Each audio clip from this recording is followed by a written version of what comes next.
The distant crack of gunfire echoed through the canyon as Eliza Bennett knelt beside her garden, fingers deep in the rich soil of her remote homestead. Her body tensed, ears straining against the whisper of wind through tall grass.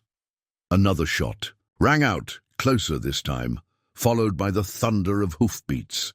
Living alone in Wyoming Territory, 1885, had taught her to distinguish between the ordinary and the dangerous. This was decidedly the latter. Rising slowly, she wiped dirt-stained hands on her apron and moved toward the cabin, eyes fixed on the horizon where dust billowed against the setting sun. A lone rider appeared, slumped precariously in the saddle. His horse moving at an unsteady gallop. Blood darkened the man's shirt, visible even from this distance. "Mercy," she whispered, abandoning caution as she rushed forward. The horse slowed at her approach, seemingly grateful for intervention. The man, a stranger with several days' worth of beard and trail dust, barely registered her presence before sliding sideways from the saddle, unconscious before he hit the ground. "Before we jump back in, tell us where you're tuning in from. And if this story touches you, make sure you're subscribed, because tomorrow I've saved something extra special for you." Eliza didn't hesitate. At 26, with 5 years of solitude since her father's passing, she'd learned self-reliance wasn't about handling only what was convenient. Gripping the stranger beneath his arms, she dragged him inch by painful inch toward her cabin, leaving a dark trail in the dust. His tall frame made the journey arduous, but determination fueled her strength.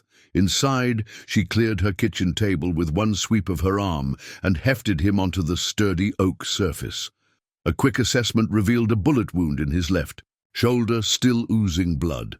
Not fatal if treated properly, but infection would take him if she didn't act quickly.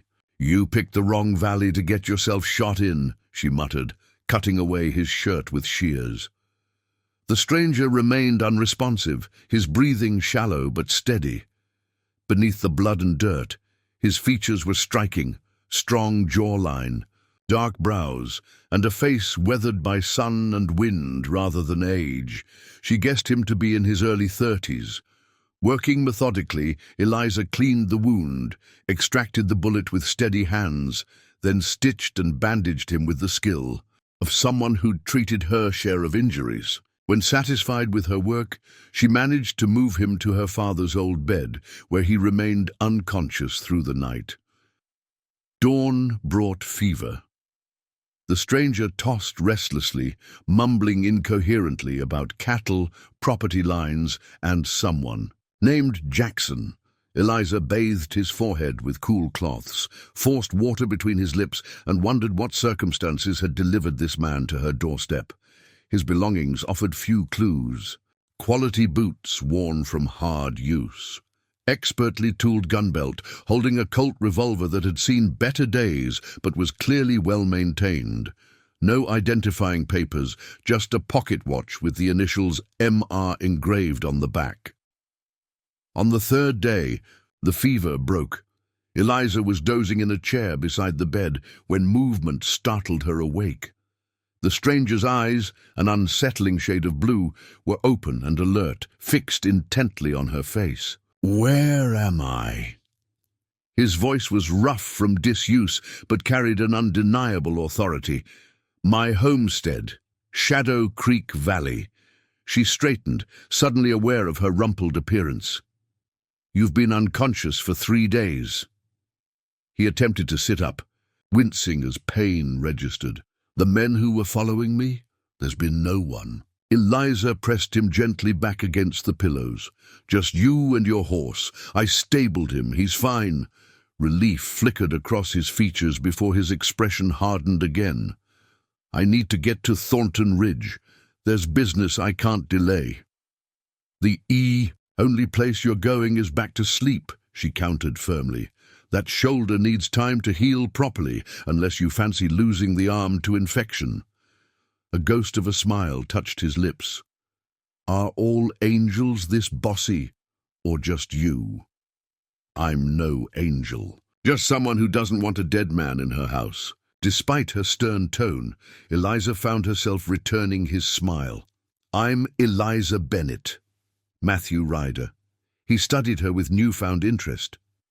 "This is your land?" 160 acres. Homestead Act. Pride crept into her voice.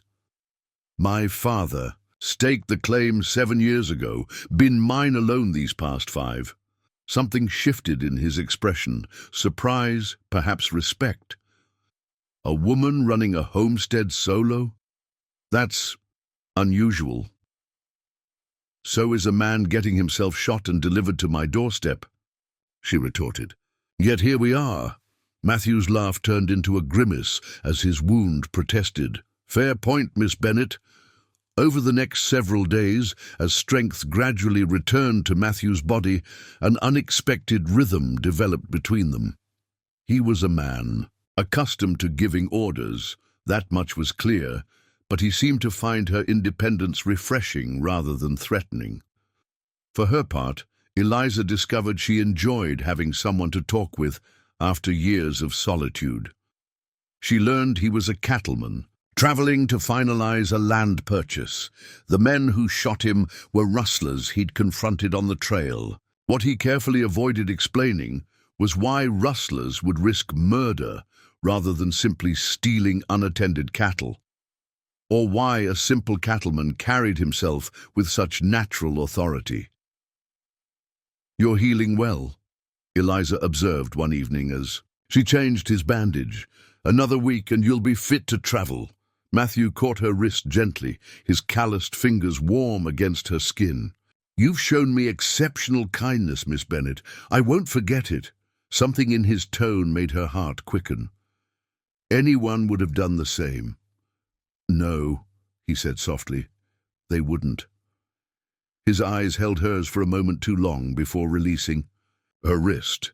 "Tell me more about this valley. How have you managed alone all this time?" Eliza busied herself with the bandages, trying to ignore the lingering warmth of his touch.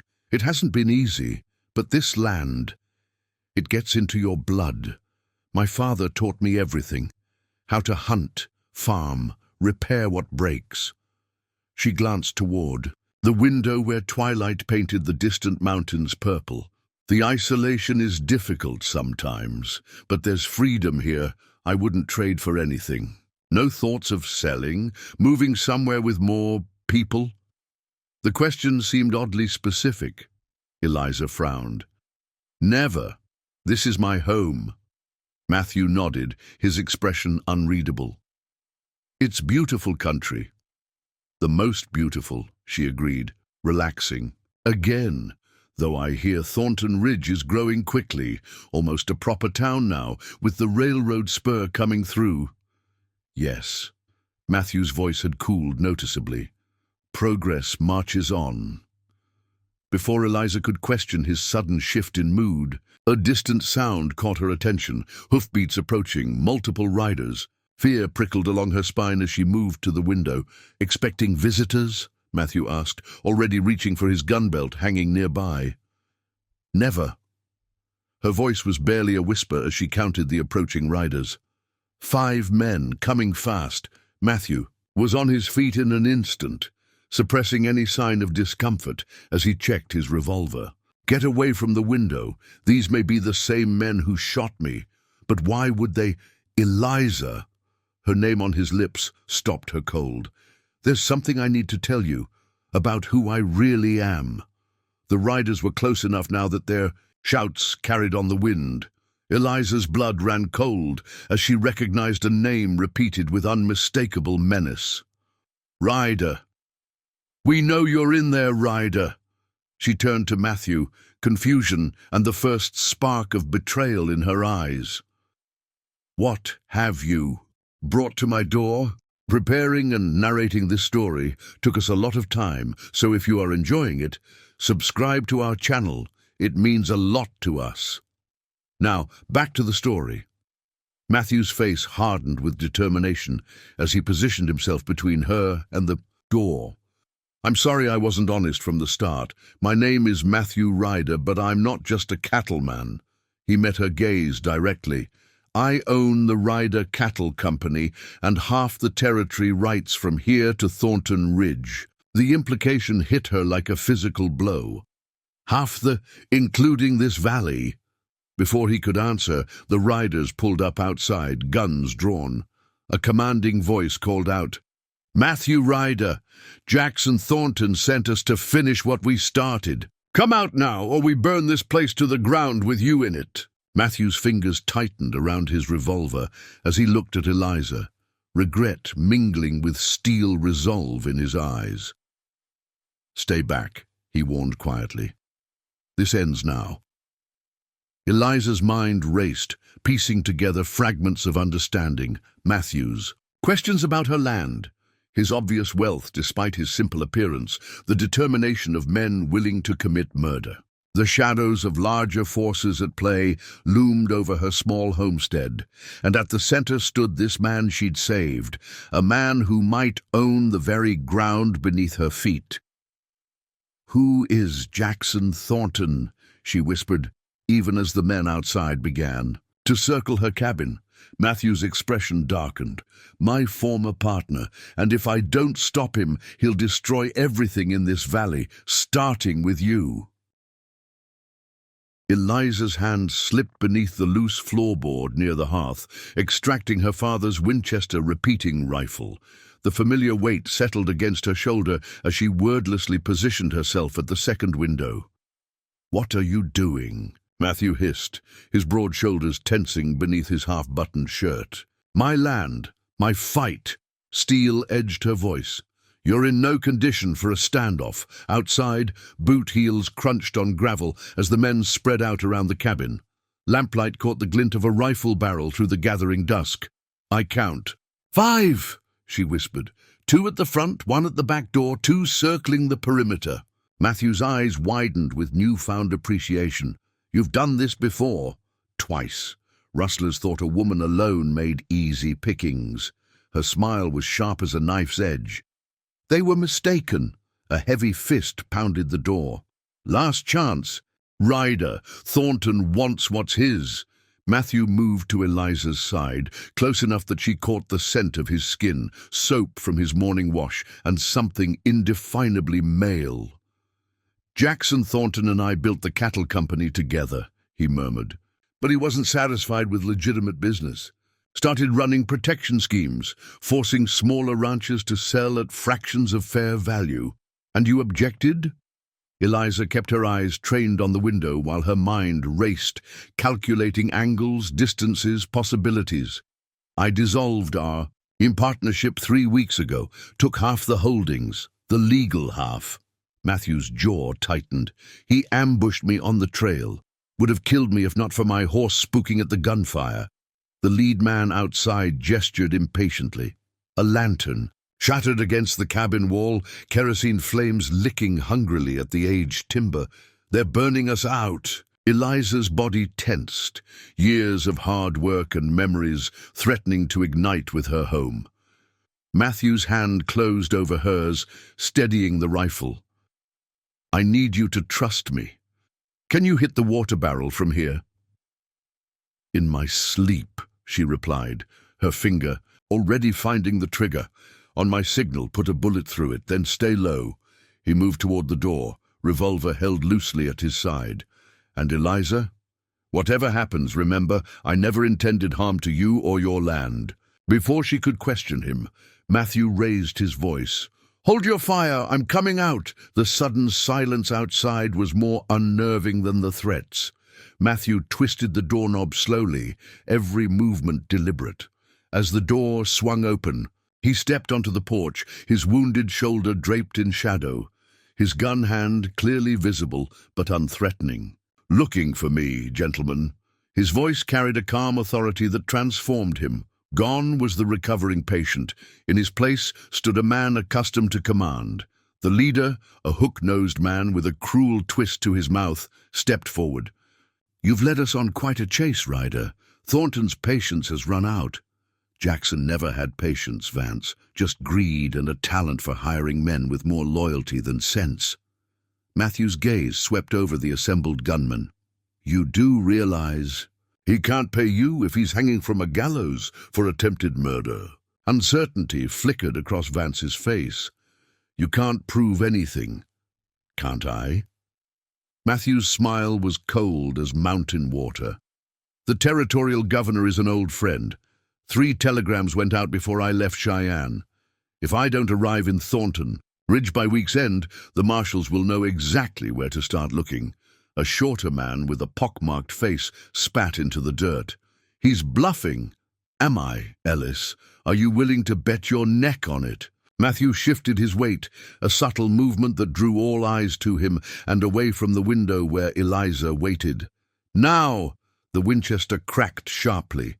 50 yards away, the water barrel erupted, sending a torrent cascading toward the barn where 2 horses were tethered. The animals reared in panic, breaking free and stampeding through the yard, scattering the gunmen like startled quail.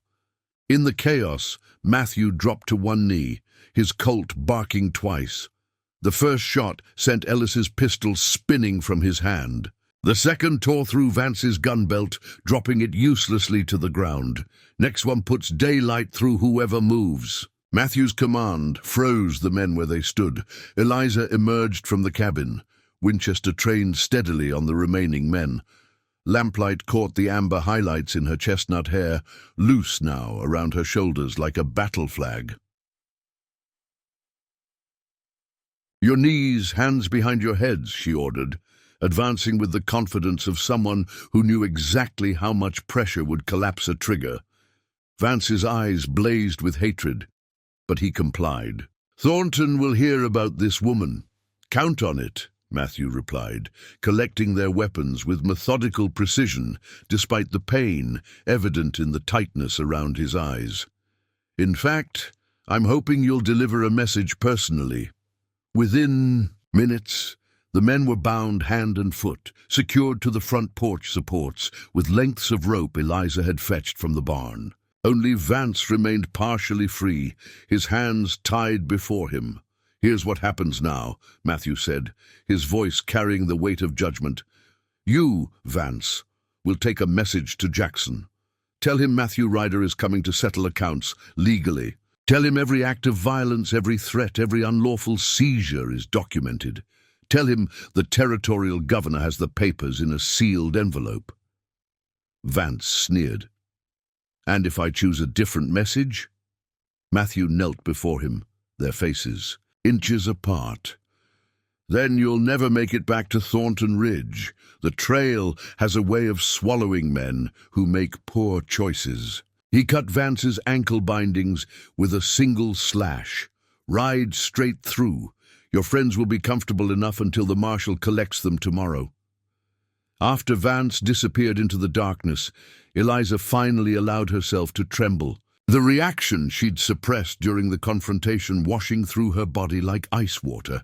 Matthew caught her elbow, steadying her. "You're quite something, Miss Bennet," he said softly. "And you have considerable explaining to do, Mr. Ryder." Despite her exhaustion, she met his gaze directly. "Starting with exactly how much of my valley you believe you own." Inside, with the kettle warming on the stove and the captured men secured outside, Matthew spread a surveyor's map across the kitchen table. His finger traced boundary lines Eliza had never seen before.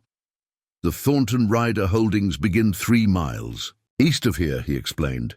"Your homestead was legally claimed and registered before our purchase. Your 160 acres remain yours." Relief coursed through her so strongly she had to grip the table's edge.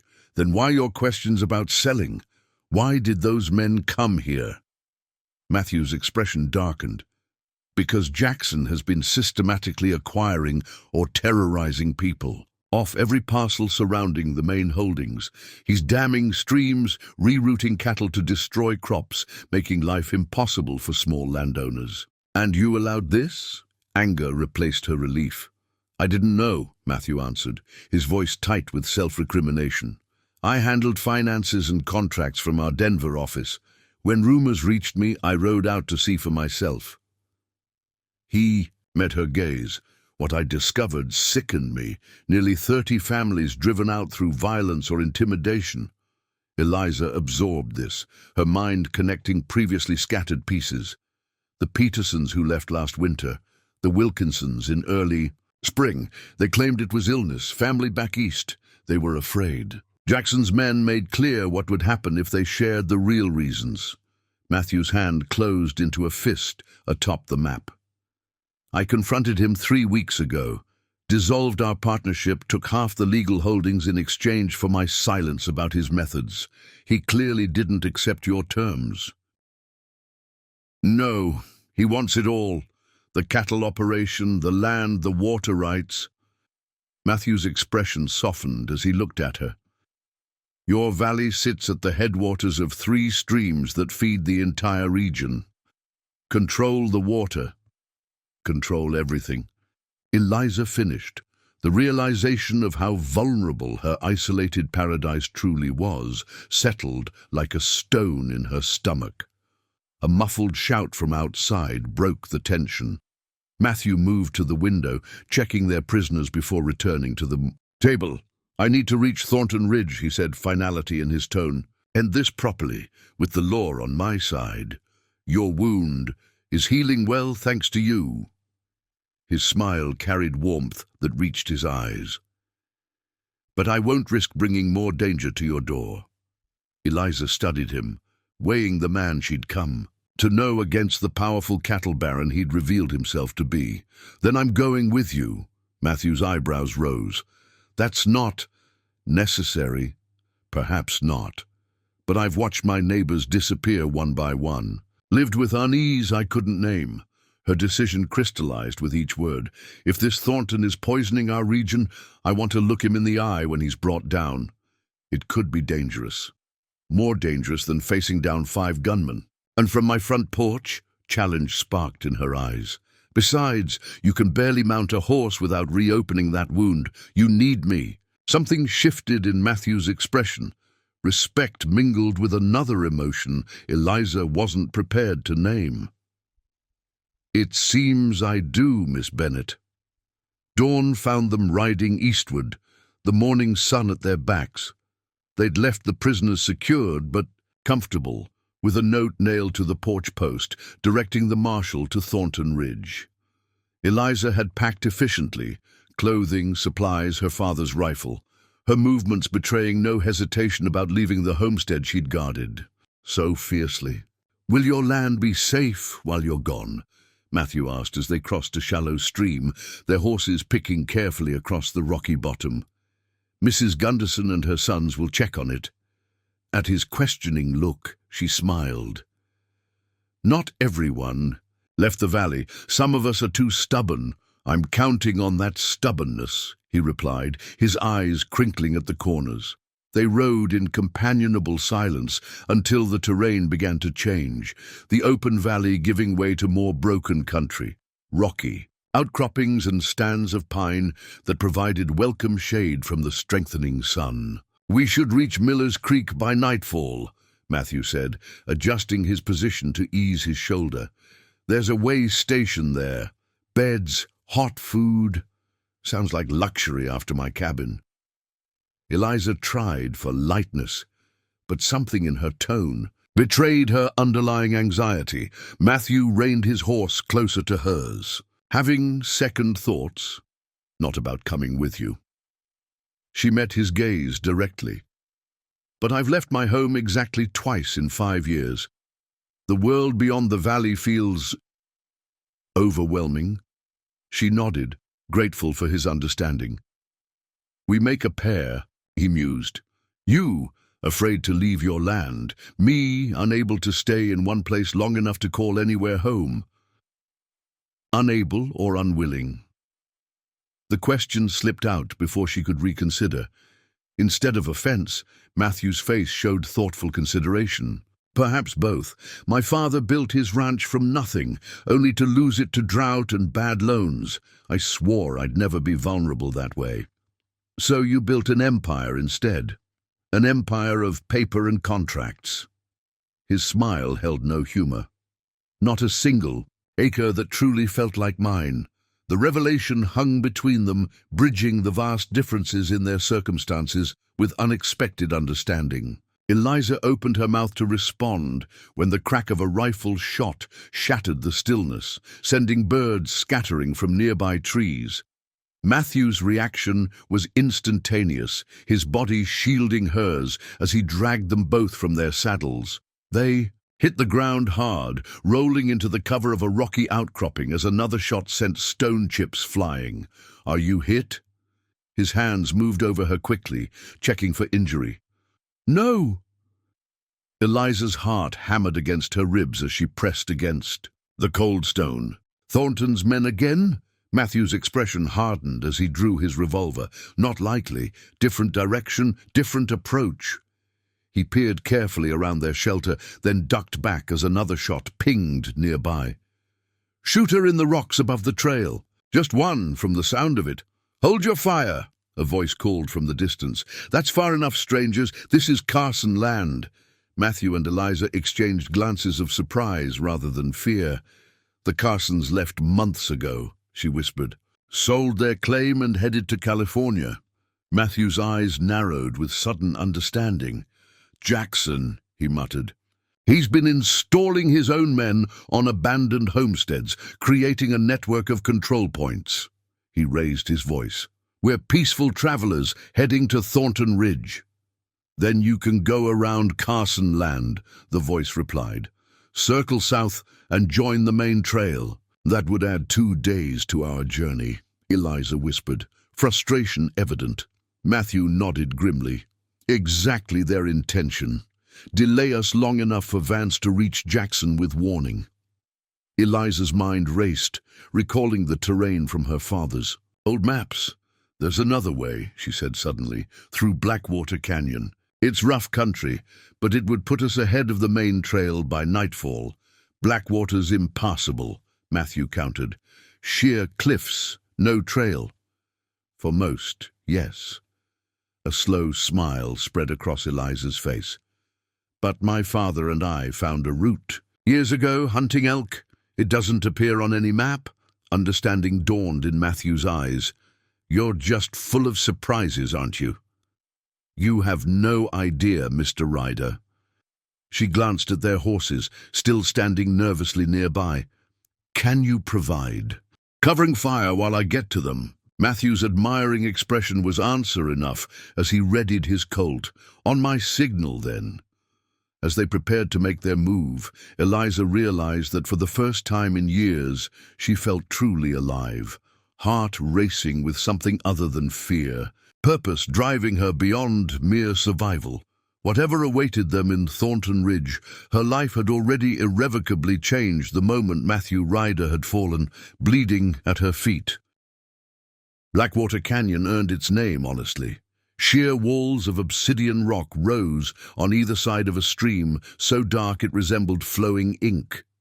No visible trail marked their passage, just Eliza's confident navigation as she led them along, seemingly impassable terrain that somehow, under her guidance, revealed hidden ledges and narrow passages. "My father spent 3 winters mapping this canyon," she explained, ducking beneath a low-hanging branch. "The local Shoshone showed him the path, said their ancestors used it to evade enemies." Matthew followed closely, his admiration growing. With each obstacle she navigated. "And you memorized it all?" Every twist and turn, pride colored her voice. "Pa said knowledge of the land was more valuable than gold. After losing our farm in Missouri to the bank, he made sure I'd never be left vulnerable again." The canyon narrowed until they were forced to dismount, leading their horses single file along a ledge barely wide enough for passage. Below them, the stream churned angrily against jagged rocks. "Easy now," Eliza murmured, stroking her mare's neck as the animal snorted nervously. "Just 20 more yards to where it widens again." Matthew's gelding was less compliant, tossing its head and balking at a particularly tight corner. He spoke softly to the animal, his hand firm on the reins. "Stubborn beast. Reminds me of his owner." "I thought you said he was your horse," Eliza called back. "He is now." Matthew's expression darkened momentarily. He belonged to Jackson originally. Seemed fitting to take him when I dissolved our partnership. Symbolic, practical. Zeus here is the fastest horse in 3 territories. He patted the gelding's midnight flank, and the most hard-headed, they emerged from the narrowest section to find the canyon opening into a small, hidden valley. Ancient cottonwoods lined the stream, their leaves shimmering silver-green in the afternoon light. The unexpected beauty amid such forbidding terrain caught Matthew by surprise. "How is this possible?" he asked, gazing at wildflowers carpeting the ground between the trees. "Underground spring feeds this section year-round. The canyon walls protect it from harsh weather." Eliza dismounted, allowing her horse to drink from the clear pool that had formed in a rock basin. "We can rest here before the final push. We'll reach the northern trail by sunset, putting us half a day ahead of schedule." Matthew eased himself down, his shoulder protesting the day's exertion. He tried to mask his discomfort, but Eliza's observant eyes missed nothing. "Let me check your wound." Her tone brooked no argument as she knelt beside him. "It's fine," he protested, though he made no move to stop her as she unbuttoned his shirt.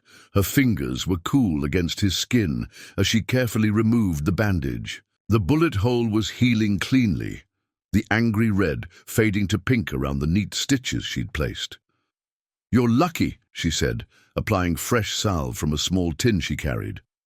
"Another inch to the right and I'd have never made it." "And to your doorstep," he finished softly. "Never learned there were still people like you in this world." Their eyes met, and something electric passed between them. Eliza's hand stilled against his chest, where his heartbeat accelerated beneath her palm. For one suspended moment, the only sounds were the gentle burble of the stream and the soft nickering of the horses. Matthew reached up slowly, brushing a strand of hair from her face with a tenderness that surprised them both. "Eliza," the sharp cry of a hawk broke the spell. Eliza pulled back, suddenly flustered as she busied herself replacing his bandage with brisk efficiency. "We should eat something," she said, her voice overly practical. "Still have hours of riding ahead." Matthew allowed her the retreat, sensing her unease with the moment of vulnerability. As she moved away to fetch provisions from her saddlebag, he found himself studying her, the determined set of her shoulders, the graceful efficiency of her movements, the quiet strength that had sustained her through years of solitude. She was unlike any woman he'd encountered in Denver's society circles, or the cattle barons' mansions. Those women, with their corseted waists and practiced laughs, seemed like elaborate decorations next to Eliza's authentic substance.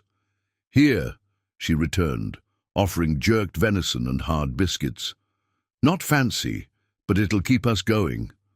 "Best meal I've had in days," he replied with genuine appreciation, "though your rabbit stew might be the finest thing I've tasted in years." A smile tugged at her lips. "Flattery will get you nowhere, Mr. Ryder. And honesty might get you a second helping. Someday." The teasing light in her eyes faded as she glanced toward the canyon's exit. "If we survive what waits in Thornton Ridge," Matthew's expression sobered, "Jackson won't expect us so soon. That gives us the advantage." "What exactly do you intend to do when we get there?" "Present evidence of his illegal activities to Judge Arman. He's a fair man, not in Jackson's pocket," Matthew chewed thoughtfully. "With signed statements from some of the families who were forced out, plus the territorial governor's backing, we can end this legally." And if legal means fail? The question hung between them, weighted with unspoken implications. "Then I finish what I started when I dissolved our partnership." Matthew's voice had cooled to the temperature of the canyon shadows. "One way or another, Jackson's reign of terror ends." They finished their meal in thoughtful silence before mounting up and continuing through the hidden valley. As Eliza had predicted, they emerged onto the northern trail just as the sun touched the western mountains, painting the landscape in copper and gold. Thornton Ridge lies just beyond that far hill, Matthew said, pointing to a distant rise.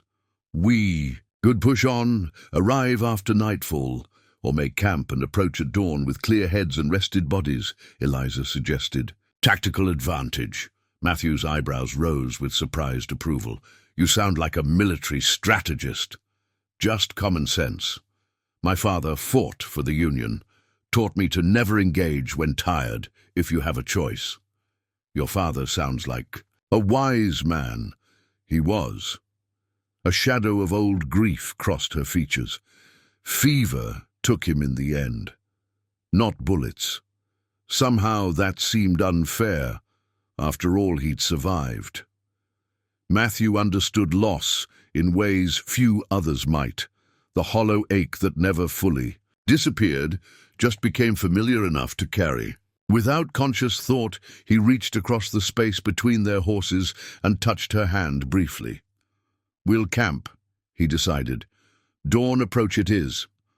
They found a sheltered spot in a small grove of pines, far enough from the trail to avoid discovery, but with clear sightlines to approaching riders. As darkness fell, they built only the smallest of fires, masked by a ring of stones. Between them, they worked with the wordless coordination of those accustomed to self-reliance, establishing camp with minimal discussion. Matthew noticed how Eliza positioned herself with her back to a large tree, allowing her to survey their surroundings while appearing relaxed. You always this vigilant? He asked, settling across from her with coffee he'd prepared. Survival habit. She accepted the tin cup with a nod of thanks. What about you? Denver businessman turned frontier vigilante doesn't seem a natural progression. A low chuckle escaped him. Perhaps more natural than you'd think. Before Denver, before the cattle. Business, I rode with the Texas Rangers for 3 years. Surprise registered on her face. That explains a few things. Such as the way you handled those men at my cabin, your awareness of surroundings. She studied him over the rim of her cup. Though not how you ended up in partnership with someone. Like Jackson Thornton, Matthew stared into the dying embers of their small fire. After my ranger days, I wanted something legitimate, respectable. Jackson had money from family back east. I had knowledge of cattle and the territory. His mouth twisted wryly. Seemed like a perfect arrangement. I didn't look closely enough at the kind of man he was. And now? Now I see with perfect clarity. His eyes, reflecting the last orange glow of coals, held a determination that sent a shiver down Eliza's spine. Some men mistake wealth for the right to take whatever they want. Jackson is such a man. He believes money and power put him above consequences. Men like that rarely change, Eliza observed quietly. No, they must be stopped. Matthew set his cup aside, which is why tomorrow matters so much, not just for me or for you, but for everyone in the territory who deserves to live without fear. Night deepened around them, stars appearing in breathtaking profusion across the velvet sky. Coyotes called in the distance, their voices rising and falling in eerie harmony. Despite the dangers awaiting them, there was peace in this moment. Two people connected by circumstance and growing respect. Perhaps something more, sharing silence beneath an infinite canopy of stars. I'll take first watch, Matthew offered. You should rest. I'm not sure I could sleep. Eliza pulled her father's worn blanket tighter around her shoulders. Too many thoughts. About tomorrow? About everything. Her gaze remained on the stars. A week ago my world was small but certain. Now uncertainty looms large, he finished for her. I'm sorry for that. Don't be. Her voice strengthened with quiet conviction. Small and certain also meant alone. Whatever comes tomorrow, at least I'm doing something that matters. Matthew studied her profile, etched in silver by starlight. You've been doing something that matters every day, Eliza. Holding your ground, keeping your father's dream alive. That's no small thing. The compliment seemed to discomfort her. She tucked a strand of hair behind her ear, a gesture he'd come to recognize as a sign of emotional retreat. "Tell me about your life in Denver," she said, clearly changing the subject. "It must be grand compared to a homesteader's cabin." "Grand and empty," he replied without hesitation. "Fine furnishings, society parties, business meetings, none of it real in the ways that matter. And what ways are those? Connection, purpose." His gaze held hers across the dying fire. "The satisfaction of building something with your own hands, like your garden, or the quiet at day's end when you've earned your rest." Eliza's expression softened with something like wonder. "Most men in your position would consider my life primitive hardship. Most men in my position haven't lived enough different lives to know better." A self-deprecating smile crossed his features.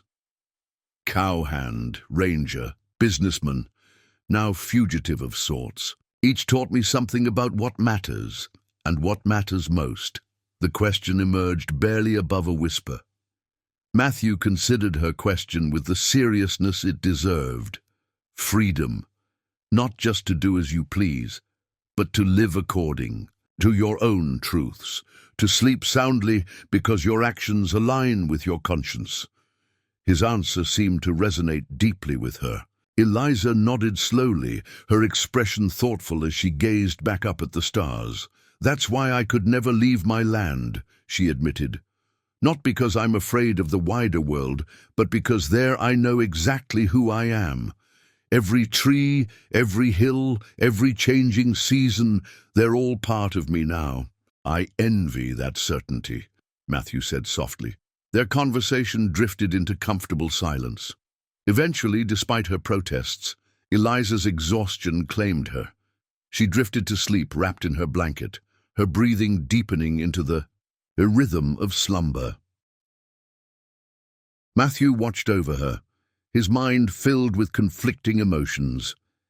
In just days, this remarkable woman had upended everything he thought he understood about himself and what he wanted from life.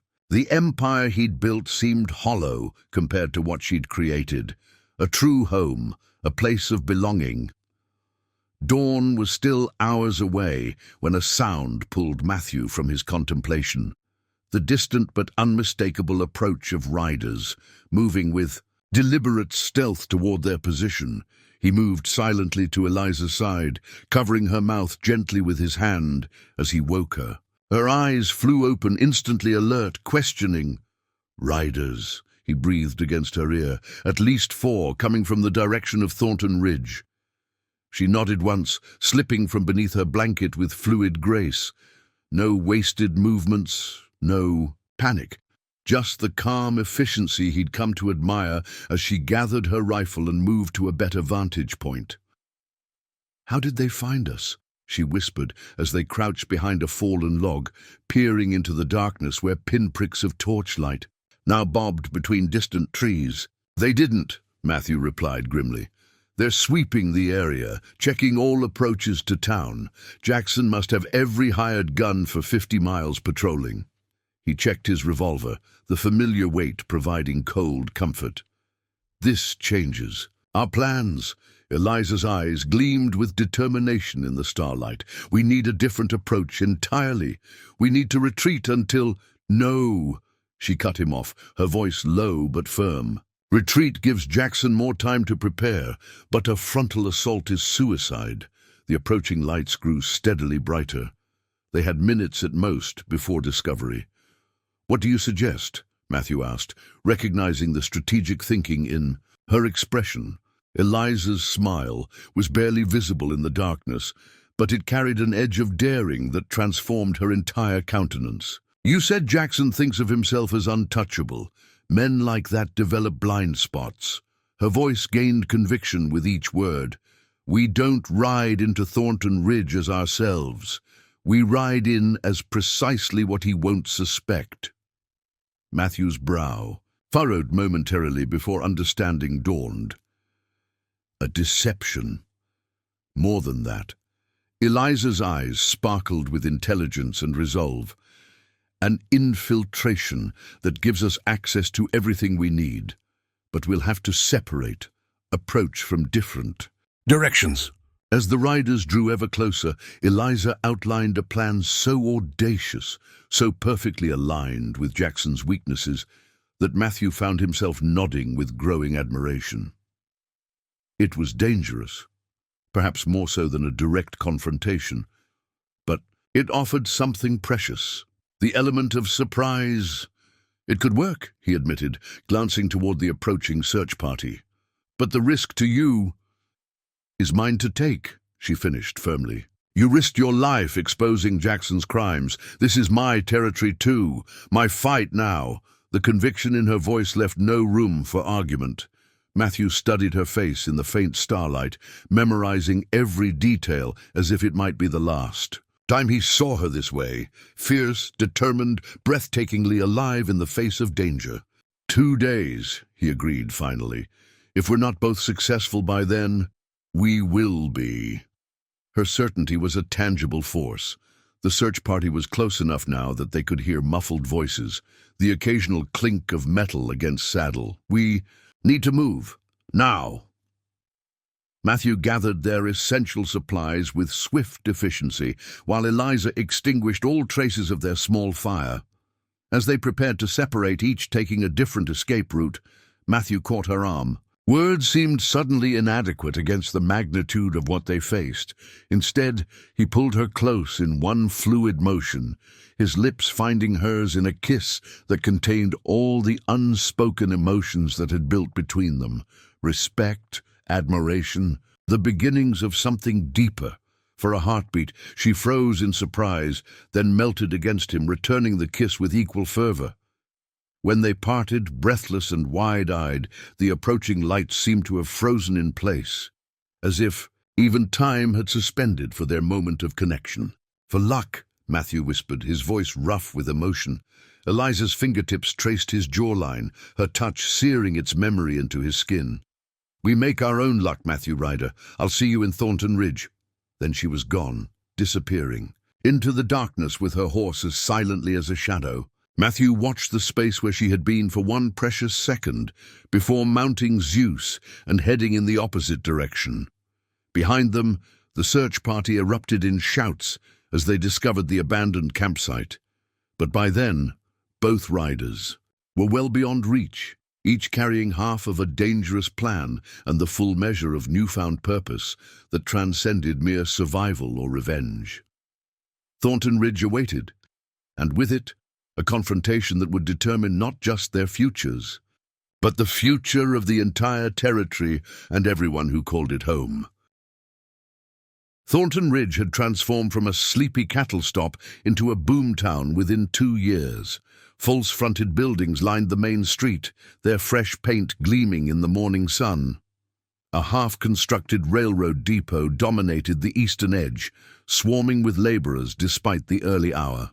The stench of progress, sawdust, manure, coal smoke, and unwashed bodies hung in the air like a proclamation. Eliza adjusted the unfamiliar weight of her satin skirts as she descended from the stagecoach. The garments, purchased at exorbitant cost from a traveling actress the previous day, felt like a costume, which was precisely the point. "Welcome to Thornton Ridge, Ma'am," the driver said, handing down her valise. First visit? Indeed. She offered the practiced smile she'd rehearsed. All morning, confident, slightly haughty, entirely unlike her usual expression. My brother speaks highly of the investment opportunities. The mention of money softened the driver's cursory interest into something more deferential. The Cattleman's Hotel is finest accommodations in town, right across from Mr. Thornton's offices. Perfect. How fortunate, she murmured, pressing a coin into his palm. The hotel's interior assaulted her senses. Polished brass, imported carpets, crystal chandeliers transported at ruinous expense across mountains and prairies. Such ostentatious display felt obscene against the backdrop of hardscrabble homesteads being crushed by the man who'd built it. Name, please? The clerk barely glanced up from his ledger. Elizabeth Caldwell, from Sacramento. The false identity rolled smoothly from her tongue. "I believe my brother may have arranged accommodations?" The clerk's demeanor changed instantly. "Miss Caldwell. Yes, indeed. Mr. Thornton himself instructed us to prepare our finest suite." His eyes darted to her luggage. "If I may ask, your brother remained in Sacramento, attending to our father's banking interests." Eliza infused her voice with the bored superiority she'd observed in wealthy women passing through frontier towns. "I've come to evaluate Mr. Thornton's proposal personally." Of course, of course." The clerk practically vibrated with excitement as he summoned a porter. "Mr. Thornton will be delighted. He's been most eager for your family's investment in the railroad spur." Eliza allowed herself to be escorted upstairs, maintaining the facade of entitled weariness. Inside her suite, a space larger than her entire cabin, she released a breath she hadn't realized she was holding. The plan's first phase had succeeded. Jackson Thornton had been courting California investors for weeks, according to intel Matthew had gathered. Her impersonation of a banker's daughter had granted her immediate access to the inner sanctum. From the window, she surveyed the town center. Directly across the street stood Thornton's headquarters, an imposing brick building with Thornton Cattle and Land Co. emblazoned across its facade. Men in suits entered and exited continuously, their postures projecting self-importance. A movement on the street below caught her attention. A dusty cowhand leading a magnificent black gelding to the livery. Even with his hat pulled low and trail dirt disguising his features, she recognized Matthew's distinctive profile, the set of his shoulders. He'd arrived safely as planned. Their eyes met briefly across the distance before he disappeared into the stable. A knock at her door interrupted her surveillance. Outside stood a boy no older than 12, clutching an envelope. "Message for Miss Caldwell, ma'am." Inside was an elegantly penned invitation. "Miss Caldwell, word of your arrival brings me great pleasure. May I have the honor of your company for dinner this evening? 7 o'clock at the Ridge Restaurant would afford us the opportunity to discuss matters beneficial to both our interests. Your servant, Jackson Thornton." Eliza traced the ostentatious signature, a study in arrogance rendered in ink. This man who signed with such flourish had ordered her neighbors terrorized, had tried to murder Matthew, would seize her land without compunction. "Please inform Mr. Thornton I would be delighted," she told the waiting messenger, pressing a coin into his small palm. Once alone, she unpacked the remaining costume elements, imported perfume, silk gloves, a tortoiseshell hair comb. Her father would scarcely recognize his daughter now, transformed from self-sufficient homesteader to society lady through clothing and practiced mannerisms. "Investment opportunities," she whispered to her reflection as she arranged her hair, in an elaborate style she'd observed on a banker's wife in Cheyenne. Let's see what secrets the great Jackson Thornton reveals to a woman he believes controls California money. Across town, in the cramped quarters above the livery stable, Matthew scrubbed trail dust from his skin with ruthless efficiency. The stable owner, one of the few long-time residents who'd resisted Thornton's influence, had recognized him immediately, but maintained the pretense that Matthew was simply an itinerant horse trainer passing through. "Thornton's on alert, Gus," Jenkins informed him in hushed tones. "Brought in extra guns yesterday. Word is he's expecting important investors." Matthew nodded grimly. "He's meeting with one tonight, a Miss Caldwell." Gus's eyebrows shot toward his receding hairline. "So it's true then? Mighty dangerous game you're playing." "No more dangerous than standing by while he destroys everything and everyone in his path." Matthew checked his revolver before concealing it beneath his modified attire, the simple but respectable clothes of a clerk rather than his customary trail gear. "Judge Harmon arrives tomorrow for circuit court. Man of principle far, as anyone can tell. And the documents." Gus extracted a leather portfolio from beneath a loose floorboard. "All here. Land deeds showing how Thornton's been accumulating property, statements from 3 families who were run off, affidavit from the sheriff in Cedar Ridge about mysterious cattle movements. Enough to hang him legally if the judge is as honest as they say. If. The word hung between them, heavy with implication. Your lady friend seemed mighty confident when she checked in. Gus's weathered face creased with a mixture of admiration and concern. Thornton himself came out to welcome the afternoon stage. Never seen him so eager to impress a potential investor. She's not my... Matthew began, then stopped himself. What was Eliza to him now? Savior, partner, something more complex that defied simple definition. She's remarkable. Must be to attempt this masquerade. Gus peered through the small window, overlooking the main street. Speaking of Thornton, that's his right-hand man crossing toward the hotel now. Matthew joined him at the window. A lean man with a pencil-thin mustache strode purposefully toward the cattleman's hotel, his suit expensive, but somehow failing to disguise the gunslinger's posture beneath the fine fabric. Victor Claiborne, Matthew identified him, jaw tightening. Former bounty hunter turned head of security. The man does Thornton's dirtiest work. Think he'll recognize your lady? No one here has seen her before. Yet anxiety twisted in Matthew's gut. Claiborne was dangerously perceptive. If he detected anything amiss about Miss Caldwell, Eliza's life wouldn't be worth a Confederate dollar. What's your next move? Gus asked. Matthew checked his pocket watch, a plain replacement for his engraved timepiece. Another element of his disguise. Tonight, while Thornton is distracted with his dinner companion, I'll access his office. The safe contains additional evidence we need. His private ledger documenting payoffs to local officials. And if it's not there, it's there. Matthew's certainty was absolute.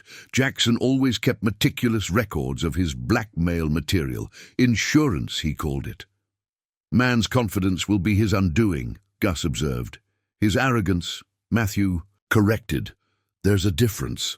As dusk settled over Thornton Ridge, lamps blazed to life along the main street, casting pools of yellow light that failed to penetrate the deeper shadows between buildings.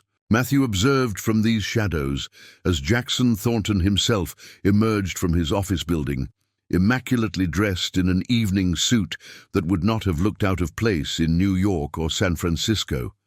Even at a distance, his former partner's presence triggered a complex reaction, anger at the betrayal, disgust at the corruption, but also a weary acknowledgement of wasted potential. Jackson Thornton possessed brilliant business acumen. In another life, channeled differently, he might have built something worthy of admiration rather than an empire founded on intimidation. Matthew watched as Jackson crossed to the hotel, walking with the confident stride of a man who owned not just the ground beneath his feet, but everyone who walked upon it. Minutes later, he emerged with Eliza on his arm. Even prepared for her transformation, Matthew barely recognized her. Gone was the practical homesteader with dirt beneath her fingernails. In her place walked a vision in sapphire silk, her chestnut hair arranged in elaborate coils atop her head, her posture a study in practiced refinement. She laughed at something Jackson said, laying a gloved hand on his arm with calculated familiarity. The sight provoked an unexpected surge of discomfort in Matthew's chest. Intellectually, he understood the necessity of her performance. Emotionally, that was more complicated. He forced himself to refocus. While Thornton was occupied, the office would be minimally guarded.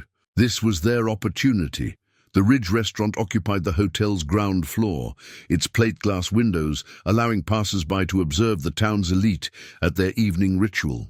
Matthew circled to a vantage point where he could see Eliza, and Jackson seated at the prime table near the window. She appeared perfectly at ease, sipping wine and engaging in what appeared to be animated conversation. Only someone who knew her well would notice the tension in her shoulders, the careful calculation. behind each smile. She was buying him time, and he wouldn't waste it. Matthew approached Thornton's headquarters from the rear alley, where delivery wagons typically unloaded supplies. As expected, a single guard lounged by the back entrance, nursing a cigarette, with the bored demeanor of a man who anticipated no trouble. "Evening," Matthew called softly, approaching with a purposeful but unthreatening gait. "Mr. Claiborne sent me to relieve you. Said you're needed at the hotel." The guard straightened, suspicion evident. "Claiborne's at the hotel himself. Who are you?" "New hire. Started yesterday." Matthew maintained his relaxed posture while gauging distances, angles. "Fine by me if you don't believe me. I'll just tell Claiborne you refused to follow orders because you didn't recognize the new man." Uncertainty flickered across the guard's face, reluctance to abandon his post warring with fear of Claiborne's notorious temper. Matthew pressed his advantage. "Something about watching Miss Caldwell more carefully. I didn't get all the details." He shrugged, as if the matter were of minimal importance to him. The mention of the investor tipped the scales.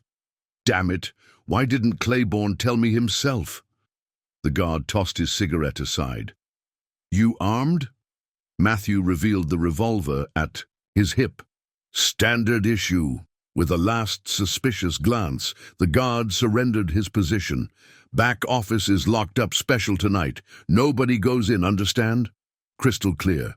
Matthew tipped his hat, suppressing the surge of triumph as the guard headed toward the hotel, grumbling about poor communication.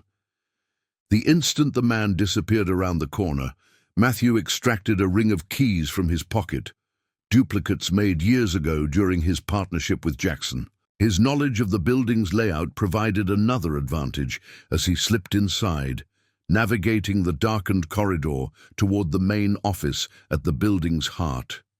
3 doors, 3 keys, each clicked open with satisfying precision. The final door revealed Jackson's private sanctum, a room that epitomized the man himself. Imposing mahogany desk, leather-bound books lining shelves, most unread, Matthew knew, oil paintings of cattle drives and mountain vistas. A large wall safe dominated one corner, partially concealed behind a Japanese silk screen. Another expensive affectation. Matthew moved directly to the safe, fingers deftly working the combination.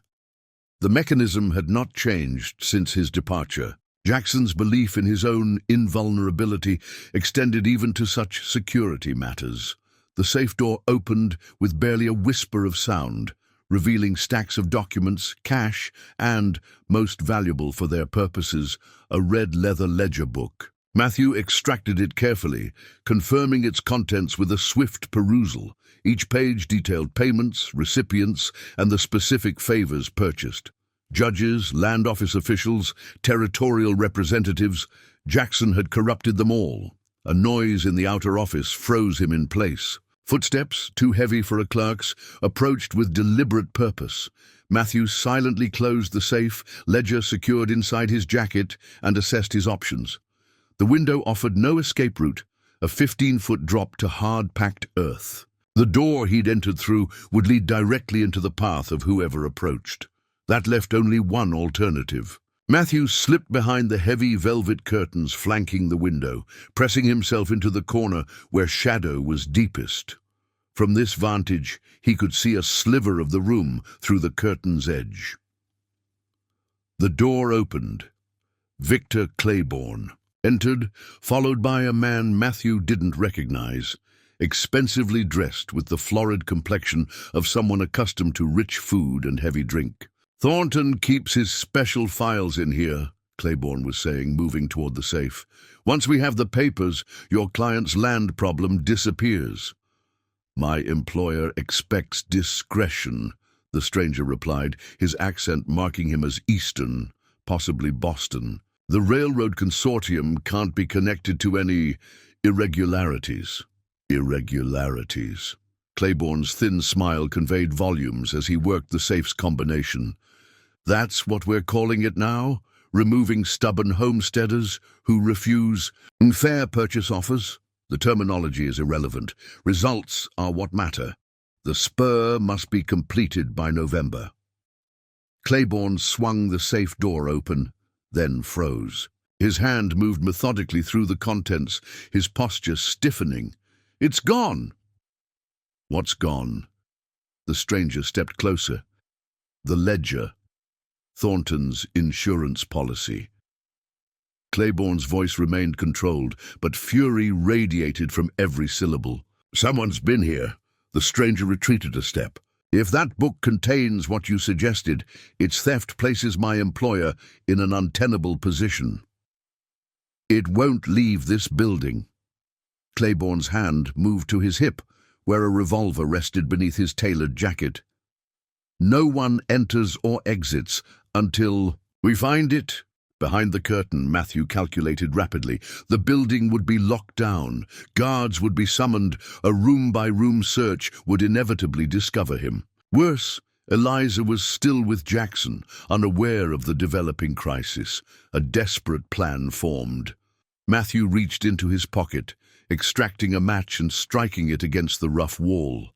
The flame caught the curtain's edge, growing rapidly as it climbed the heavy fabric. "Fire!" he shouted, pitching his voice higher than normal as he ducked lower behind the burning curtain. "Fire in Thornton's office!" The effect was instantaneous. Claiborne and the stranger whirled toward the rapidly spreading flames. Matthew used their momentary distraction to dart from his hiding place, shouldering past them toward the door. "Stop him!" Claiborne shouted, drawing his weapon. Matthew didn't slow, plunging through the outer office, where clerks were already responding to the fire alarm. Shouts and confusion created the perfect cover as he raced down the corridor toward the rear. Exit. Behind him, the fire spread with voracious appetite, consuming ledgers, contracts, the physical manifestations of Thornton's corrupt empire. The documents in Matthew's possession were now the only evidence of Jackson's crimes, which made him the most hunted man in Thornton Ridge.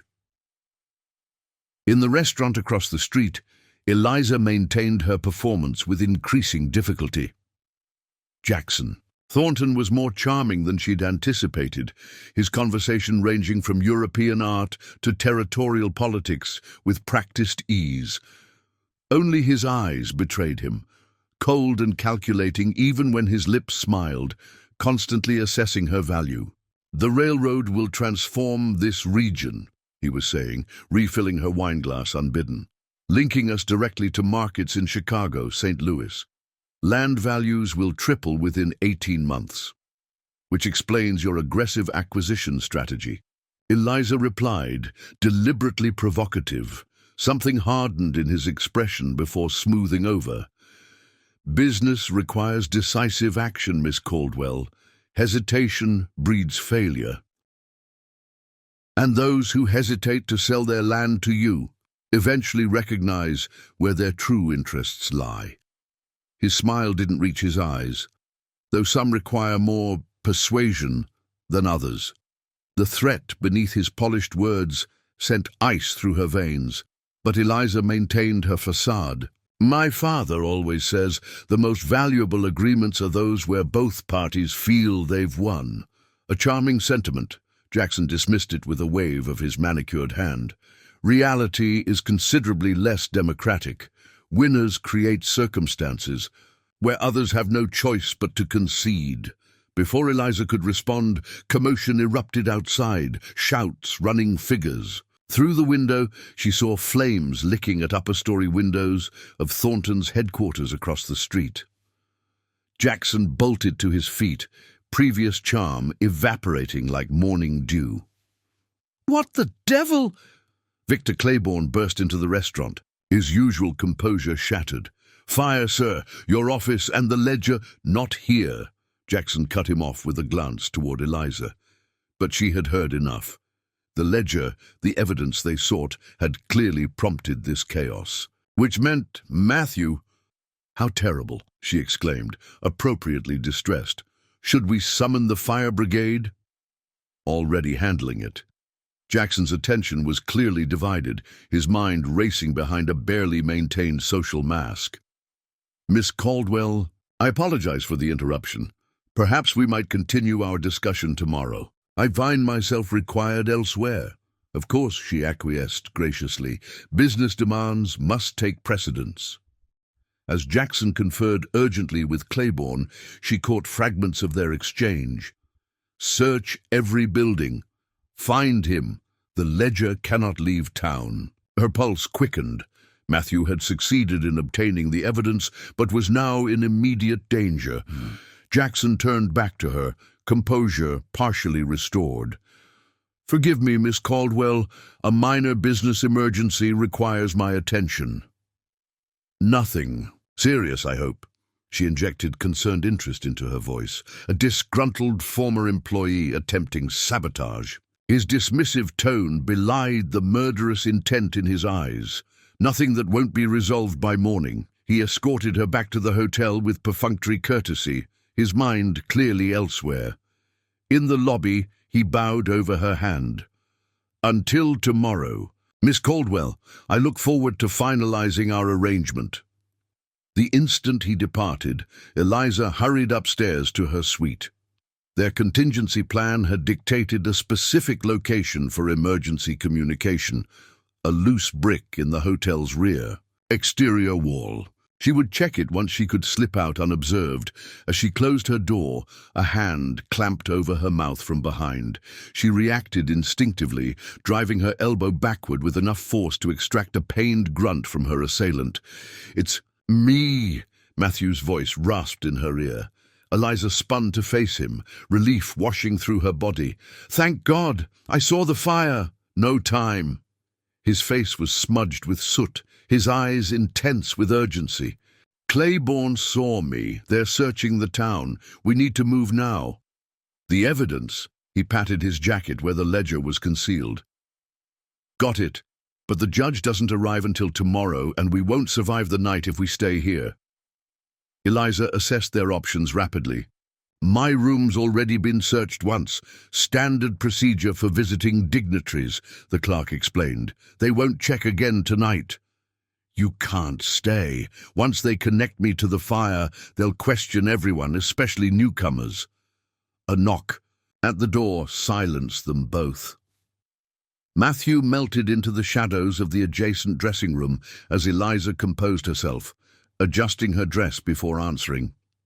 Victor Claiborne stood in the hallway, his thin smile failing to mask the intensity of his scrutiny. "Miss Caldwell, apologies for the disturbance. A security matter requires us to verify the whereabouts of all recent arrivals to town." "At this hour?" She infused her voice with aristocratic displeasure.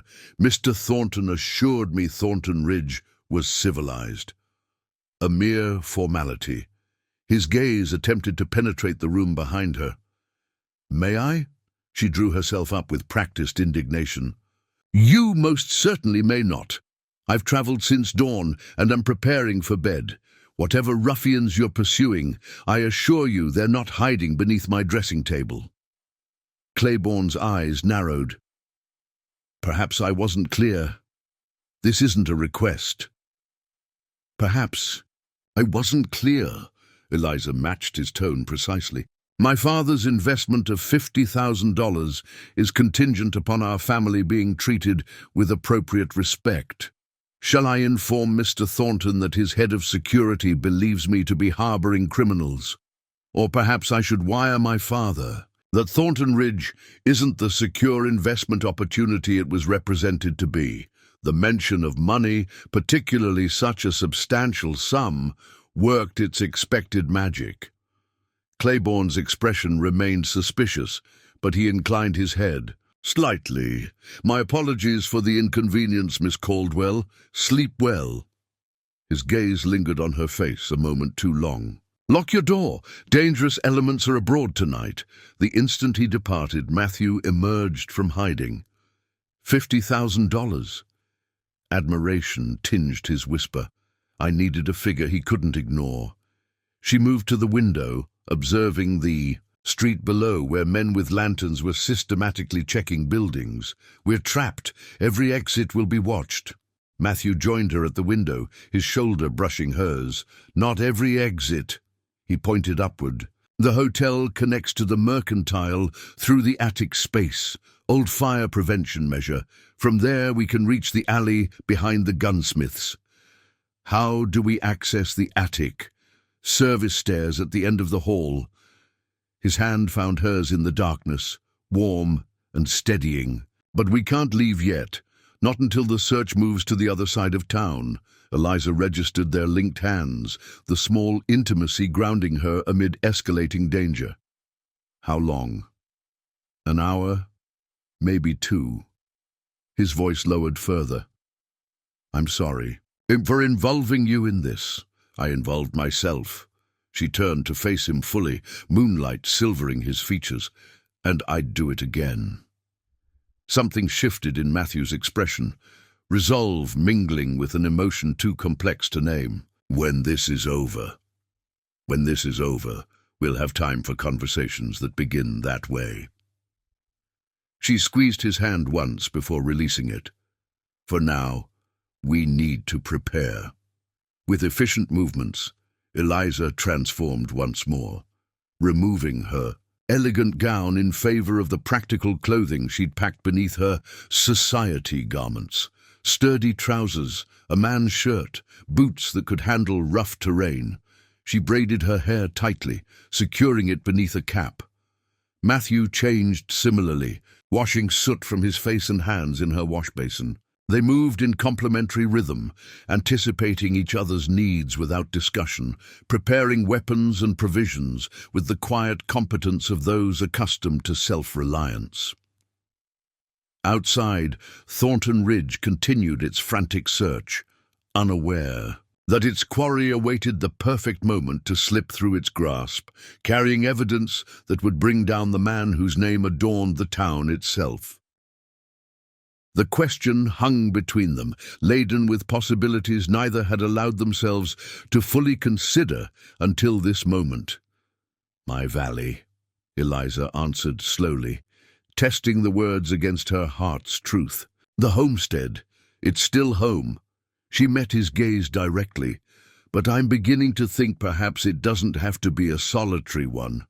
Matthew's fingers brushed hers, a touch so light it might have been accidental if not for the intent in his eyes. I've spent years building an empire of paper and contracts, nothing real, nothing that mattered.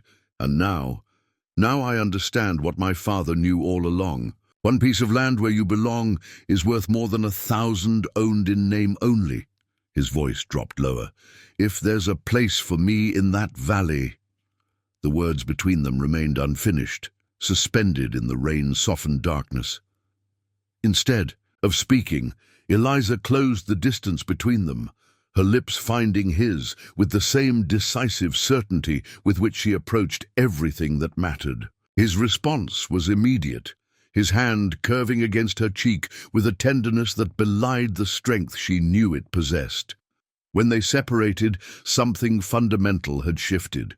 A territory claimed between them that had nothing to do with deeds or boundaries, yet encompassed everything that mattered. There's always been a place, she whispered against his mouth. A branch snapped in the darkness beyond their shelter. Both reacted instantly, Matthew drawing his revolver as Eliza reached for the rifle secured to her saddle. Always did have terrible timing. A familiar voice called softly.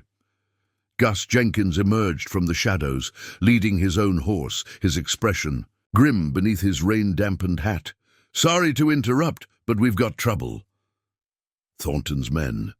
Matthew was already on his feet, helping Eliza gather their minimal supplies. Worse. Claiborne figured out my deception. Gus spat disgustedly. They're coming north with 15 men, and they've sent riders to intercept Judge Harmon before he reaches town.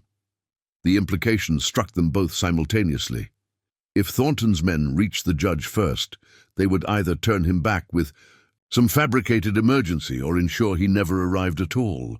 How far ahead of them are you? Eliza asked, already calculating new routes, new possibilities. Hour, maybe less. I took the shortcut through Dead Man's Gorge, nearly killed my horse doing it. He nodded toward the north. Judge typically comes down from the high country. If you push hard, you might catch him at Whispering Pines crossing before dawn. Matthew secured the ledger and swung into his saddle. "What about you?" "I'll lead them east a while, then circle back toward town." A grim smile creased Gus's weathered face. "Bought myself some insurance years ago. Got papers stashed with my sister in Sacramento proving Thornton forged deed transfers. Was saving them for the right moment." Eliza touched the old man's arm, struck by the courage of those who had resisted in their own quiet ways all along. "Be careful." "Too old for careful, Miss Bennet. But I ain't too old for clever." With a final nod, he wheeled his horse and disappeared into the rain-veiled darkness. They wasted no time, pushing north along the creek's winding course. The gentle mist thickened into steady rain, soaking through their clothes and rendering the world a grey blur beyond arm's length. Lightning occasionally illuminated their path, followed by thunder that seemed to compress the air around them. Dawn arrived as a subtle lightening of the eastern sky, barely distinguishable through the continuing downpour. They'd ridden without, stopping, conscious of pursuit behind and their narrowing window, to intercept the judge ahead. The forest surrounding them thickened as they gained elevation, pine and spruce replacing the cottonwoods of the lower creek. Whispering Pines lay somewhere ahead, not a settlement, but a natural meadow, where two trails converged beside a year-round spring. "There!" Matthew pointed toward a rising plume of smoke barely visible through the rain and trees. "Campfire!" They approached cautiously, conscious that they couldn't distinguish friend from foe in these conditions. The small clearing emerged from the greyness, a crude lean-to erected against the rain, a modest fire sputtering beneath its partial shelter, and three figures huddled close for warmth. One man straightened as they approached, his hand moving, to the rifle propped beside him. Despite his drenched clothing and several days' growth of beard, dignity emanated from his tall frame and steady gaze. "That's close enough, strangers," he called, voice carrying the weight of authority. "State your business." Matthew reined in, raising his empty hands to demonstrate peaceful intent. "Judge Harmon, Matthew Ryder and Eliza Bennet, we've come with evidence of corruption against Jackson Thornton." Surprise registered briefly on the judge's weathered face before careful neutrality reasserted itself. "Ryder, former partner to the man you're accusing?" "The same." Convenient timing. The judge's piercing gaze shifted between them. "I've just been informed the circuit court session is postponed due to flooding. Received the message an hour ago from a rider carrying Thornton's seal." Eliza and Matthew exchanged glances of dismay. Thornton had moved even faster than they'd anticipated. "The message is false," Eliza stated firmly, dismounting despite the judge's warning gesture. Rain plastered her hair to her skull, but she stood straight, meeting his suspicious gaze without flinching. "Thornton is attempting to prevent justice, not flooding." Bold claim from folks who appear to be running from something. The judge nodded toward the second man, who had risen to stand beside him, younger with the unmistakable posture of a lawman. "Marshal Collins here tells me wanted posters might be circulating for you both by now. Theft, arson, fraud. All fabricated," Matthew said, joining Eliza on the ground. With deliberate movements, he extracted the red ledger from his saddlebags. "This contains proof of Thornton's systematic corruption of territorial officials, forced land seizures, and conspiracy with the railroad consortium to monopolize shipping rights." The judge made no move to accept the offered evidence. "That book could contain anything. Your word against Thornton's, a respected businessman versus his disgruntled former partner and a woman claiming to be—" "What exactly, Miss Bennet?"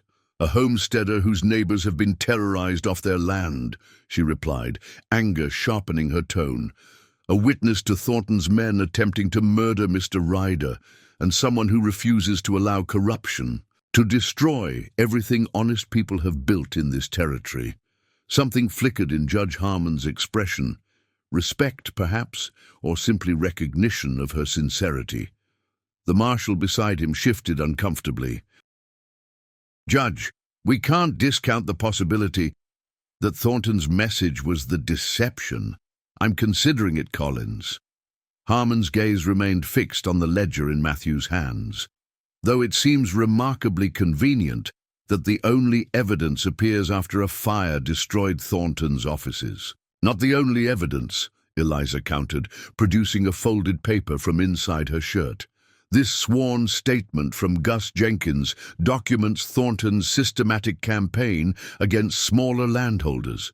3 more families have provided similar testimony, hidden with trusted contacts. And there's this. Matthew withdrew a second document, officially sealed, bearing the territorial governor's stamp. Authorization for you to review all evidence and take appropriate action, signed by Governor Wilson himself. That caught the judge's attention. He stepped forward, examining the governor's seal with careful scrutiny. This appears authentic. It is, Matthew confirmed. The governor has been monitoring Thornton's activities for months, but needed concrete evidence we now have. The third member of the judge's party, an older man with a clerk's ink-stained fingers, spoke up nervously. Sir, if the governor is involved, perhaps we should consider... A rifle shot cracked through the rain-soaked air, sending splinters flying from a tree trunk inches from the judge's head. Instant chaos erupted as all 6 people dove for cover. Matthew dragged Eliza behind the meager protection of a fallen log as 3 more shots peppered their former position. Thornton's men, he hissed, drawing his revolver. They must have followed. Gus, after all. The marshal had pulled the judge and clerk behind the lean-to, his own weapon at ready. "How many?" he called across the clearing. "Can't tell," Matthew replied, peering cautiously over their shelter. The continuing rain and mist rendered the surrounding forest a grey smudge of half-seen threats. At least 3 shooters. Maybe more. Surrender. "The Ledger Rider!" Victor Claiborne's distinctive voice carried through the downpour. "You're surrounded. No one else needs to die today." Judge Harmon's expression hardened at this unwitting confirmation of Thornton's treachery. "That sounds remarkably like a threat against a federal judge, Marshal Collins." "Yes, sir, it does." The young lawman's previous uncertainty had vanished, replaced by professional focus. Seems Mr. Ryder's claims merit consideration after all. Another volley of shots prevented further discussion, 1 bullet tearing through the lean-to's canvas. Mere inches above the clerk's head, the terrified man whimpered, pressing himself flatter against the muddy ground. Eliza had unslung her rifle, its familiar weight comforting against her shoulder, as she calculated angles, visibility, possibilities. "The horses," she whispered to Matthew. "If they scatter our mounts, we're stranded." He nodded grimly, understanding immediately. Their horses, along with the judge's 3 animals, were tethered at the clearing's edge, exposed and vulnerable. "Cover." "Me," she said, gathering herself to sprint toward the animals. Matthew caught her arm. Too dangerous. No choice. Her expression brooked no argument. "I'm the better shot at distance. You keep their heads down while I get to those horses." Before he could protest further, she was moving, staying low, using available cover with the instinctive knowledge of someone who had hunted the mountains her entire life. Matthew immediately provided covering fire, placing careful shots toward the muzzle flashes visible through the rain. Marshal Collins, recognizing their strategy, added his own suppressing fire from the opposite position. "Can't hold them long," he called. "Make it count!" Eliza reached the horses just as Claiborne's men realized her intent. Bullets kicked up mud around her feet as she frantically untied the reins, speaking soothingly to the panicked animals. With a sharp whistle, she sent the judge's 3 horses galloping away from the gunfire, safely out of reach, but not so far they couldn't be recovered later. Her own mare responded to familiar handling, moving exactly as directed toward the relative. Shelter of a lightning-struck pine. Matthew's gelding proved more problematic, rearing in terror as a bullet struck the ground beneath its hooves. "Zeus!" she called, using the name she'd heard Matthew use. The horse's ears pricked forward, its panic momentarily arrested by the commanding tone. Those few seconds were enough for her to secure its reins and begin leading both animals towards safety. She was halfway back when she saw 3 of Thornton's men emerge from the forest at the clearing's far side, attempting to flank their position. They hadn't spotted her yet, their attention focused on Matthew and the marshal's defensive fire. Without hesitation, Eliza dropped to one knee, bringing her rifle up in a single fluid motion. The first shot caught the leftmost man in the shoulder, spinning him backward. Her second forced the others to dive for cover, buying precious seconds. "Behind you!" she shouted to Matthew and the marshal. "They're flanking east!" Her warning came, just in time. As Matthew whirled to confront the new threat, Claiborne himself rose from concealment directly before him, revolver aimed at point-blank range. Time compressed to crystalline clarity. Eliza saw Matthew's recognition, saw his attempt to adjust his aim, knew with sickening certainty he wouldn't be fast enough. Without conscious thought, she dropped the horse's reins and swung her rifle toward Claiborne, squeezing the trigger even as she registered the gunman's finger tightening on his own.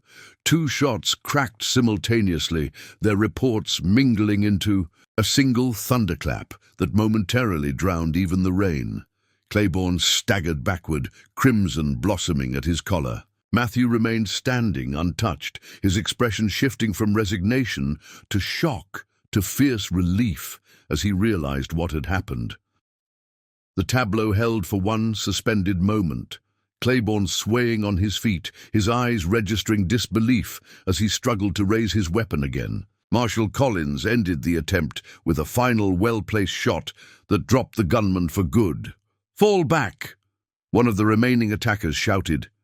The sound of retreating footsteps and crashing underbrush confirmed their withdrawal, leaving only the gentle patter of continuing rain and harsh breathing of the survivors.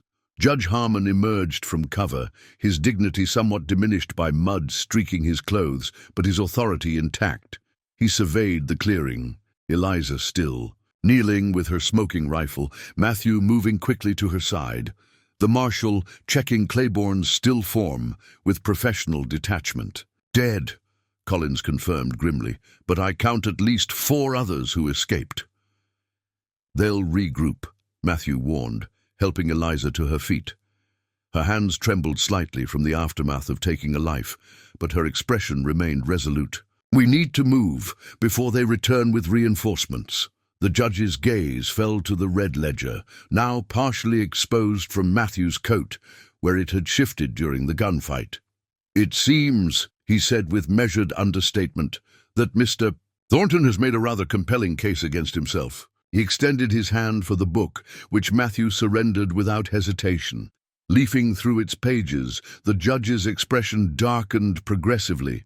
"Marshal Collins, consider yourself authorized to form a posse upon our return to Thornton. Ridge, we will require statements from all witnesses, beginning with Mr. Ryder and Miss Bennett." He closed the ledger with a decisive snap. "The circuit court is officially in session as of this moment." Relief washed through Eliza, momentarily weakening her knees. Matthew's arm encircled her waist, supporting her while appearing merely affectionate. "To outside observation, what about Thornton's men still out there?" the clerk asked nervously, peering into the misty forest. "They've lost their leader and their element of surprise," Marshal Collins replied, already retrieving the scattered horses. "They'll report back to Thornton before trying anything else." "Which gives us precisely the time we need," Judge Harmon agreed, his weathered face set with determination. "By nightfall, Jackson Thornton will face the full weight of territorial law, and I suspect he'll find it considerably less accommodating than the officials he's grown accustomed to bribing." As they prepared to ride, gathering weapons and limited supplies, Matthew drew Eliza slightly apart from the others. "That shot," he said quietly, his eyes searching hers. "You saved my life." "As you once saved mine," she replied simply, "though I didn't know it then." His hand found hers, fingers intertwining with natural certainty. When this is finished, that place you mentioned in your valley. Eliza smiled, the expression transforming her rain-streaked face into something luminous with promise. It's waiting for us. Has been all along, I think. The journey back toward Thornton Ridge commenced with renewed purpose. 6 riders, moving through the lightning rain, carrying justice toward a town built on corruption, and 2 souls carrying something even more precious, the certainty of a shared future beyond the coming confrontation. Behind them, the clearing returned to silence, rain washing away blood and footprints alike, nature already reclaiming the brief violence that had marred its domain. Ahead lay Thornton Ridge, where a man who believed himself untouchable was about to discover the true cost of his ambition.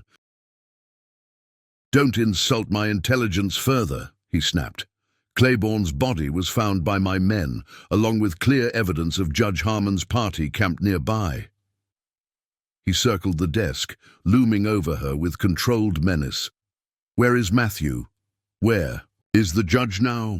Eliza met his gaze steadily, abandoning pretense. "Coming to establish justice, something this town hasn't seen in your regime." "Justice," he spat the word. "A malleable concept, shaped by those with power to enforce their version of it." His hand shot out, seizing her wrist with bruising force. "Tomorrow's land auction will proceed as planned. The railroad's development will continue. The only variable is whether you and Ryder witness it from prison cells or graves." "You can't stop what's already begun," she replied, refusing to show pain despite his crushing grip. "Too many people know the truth now. Your own ledger provides the evidence." Something calculated shifted in Thornton's expression. "The ledger." He released her suddenly, returning behind his desk. "You've confirmed its existence. Thank you for that small service at least." Understanding dawned. He'd been uncertain whether they truly possessed the damning document or merely claimed to. Her confirmation had inadvertently solidified his determination to prevent the court session. "It won't matter," he continued, almost conversationally now. "By morning, Judge Harmon will have suffered an unfortunate accident on his journey. Tragic? How dangerous these mountain trails can be." Ice formed in Eliza's stomach. "You'd murder a federal judge?" "I'd remove an obstacle to progress." His correction was meticulous, revealing the twisted logic that had justified his actions for years. "As I've removed others who failed to recognize opportunity when presented." The door opened behind her, admitting 2 more of Thornton's men. "Take Miss Bennett to the storeroom behind the freight office," he ordered. "Ensure she's comfortable enough to survive the night. She may yet prove useful in persuading Ryder to make an appearance." As rough hands grasped her arms, Eliza maintained eye contact with Thornton. "You've miscalculated. Men like you always do. Men like me built this country," he replied, his smile cold as January frost. "Remember that during your evening's contemplation." The storeroom proved to be little more than a reinforced shed with a padlocked door and single high window. Her captors conducted a thorough search, confiscating the small derringer concealed in her boot, the only weapon she'd risked carrying into town. Without ceremony, they pushed her inside, the heavy door slamming with ominous finality. Darkness enveloped her as footsteps retreated, leaving only the sound of her own breathing in the confined space. Gradually, her eyes adjusted to the minimal light filtering through the grimy window. Crates and barrels created shadowy obstacles. The air, heavy with dust and hemp rope, panic threatened briefly before Eliza forced it down with practiced discipline. Surrendering to fear accomplished nothing. Instead, she methodically assessed her situation. Limited space, minimal light, solid construction, but aging materials. The window was too small for escape, even if she could reach its height. The door's hinges, hidden from outside view, might prove vulnerable with the right leverage. Moving carefully through the cluttered space, she explored potential tools. A broken wagon axle provided both weight and strength. Its awkward shape complicated matters, but determination compensated for mechanical disadvantage as she wedged it against the lowest hinge. Minutes stretched into an hour as she worked silently, leveraging her body weight against the improvised pry bar. Sweat drenched her clothing despite the evening chill, muscles protesting the unnatural strain. Finally, with a groan of tortured metal, the bottom hinge separated from its mooring. Progress, but insufficient. The door remained securely fastened by its upper hinges and heavy padlock. Adjusting her position, Eliza prepared for the more difficult task of reaching the middle hinge when a sound from outside froze her in place. Footsteps approached, multiple sets, moving with purpose rather than the casual patrol pattern established by her guards. Voices murmured too low for comprehension, followed by a metallic scraping at the door. Eliza gripped the axle, prepared to swing it as a last-ditch weapon if Thornton's men discovered her escape attempt. The lock clicked, the door eased open a cautious inch, and a familiar voice whispered through the gap. "Eliza?" Relief weakened her knees as she stumbled forward. "Matthew!" The door opened wider, revealing not just Matthew but Marshal Collins and two townsmen she didn't recognize, all armed and moving with tactical precision. "Are you hurt?" Matthew's eyes scanned her intently, noting her disheveled appearance and the makeshift weapon still clutched in her hand. "No," she assured him, accepting his steadying arm. "But Thornton knows about the court session. He's planning to ambush the judge before morning." The marshal nodded grimly. "We suspected as much when you didn't return. Judge Harmon's secure. At the church with a protective detail. Gus Jenkins made contact and has been organizing witnesses willing to testify." "How did you find me?" One of the townsmen, middle-aged with the calloused hands of a blacksmith, answered, "My boy saw them bring you here. Word spread quick among those of us who've suffered under Thornton." The second man, older and bearing the formal posture of a retired military officer, added, "Not everyone in this town is bought and paid for. Some of us have waited years for this reckoning." Matthew squeezed her hand. "Thornton's reach isn't as absolute as he believes. Once people realized justice was finally possible, courage becomes contagious," she finished, understanding dawning. Throughout Thornton Ridge, those who had endured the cattle baron's regime in silent resentment were finding their voices, their resolve strengthening in unity. "We need to move," Collins urged, glancing toward the main street. "Thornton's called in gunmen from 3 counties. By morning, this town will be an armed camp." Under cover of deepening darkness, they navigated back alleys and service passages, guided by townspeople who knew every shortcut and blind corner. It became apparent that a silent resistance had existed within Thornton Ridge for years. Shopkeepers who suffered extortion, laborers whose wages were garnished for protection, families who had witnessed neighbors driven out through intimidation. The church stood at the town's northern boundary, its white steeple rising like an accusation against the star-strewn sky. No lamps burned within, but as they approached the rear entrance, Eliza discerned movement in the shadows, sentries posted by the marshal to secure the building. Inside, the sanctuary had been transformed, pews rearranged to create a makeshift court, the altar platform serving as the judge's bench. Judge Harmon sat in quiet conversation with his clerk and the church's minister, their heads bent over documents spread before them. "Miss Bennet," the judge acknowledged her arrival with evident relief. "Your successful return is most welcome." "Thornton knows," she reported without preamble. "He's planning to prevent the court session by force if necessary." Expected but unfortunate. The judge's weathered face remained impassive, though concern shadowed his eyes. "We've established a defensible position here, but lawmen are peacekeepers. Not soldiers. If Thornton brings sufficient firepower, numbers won't matter if we control the narrative, Matthew interjected, stepping forward. The railroad consortium doesn't want bloodshed or scandal. They want clean land titles and minimal complications. You're suggesting we approach the consortium directly? Their representatives are still in town. They've invested considerable capital in Thornton's promises. If they learn those promises are built on fraudulent claims and criminal intimidation, understanding bloomed across the judge's features, they might withdraw support rather than risk association with such methods, particularly with a federal judge prepared to document the corruption.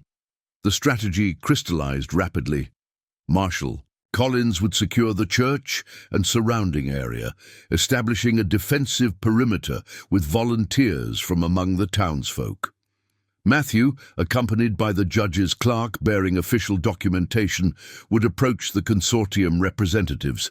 At the hotel, Eliza and Judge Harmon would prepare for morning's court session, cataloging witness testimony and evidence.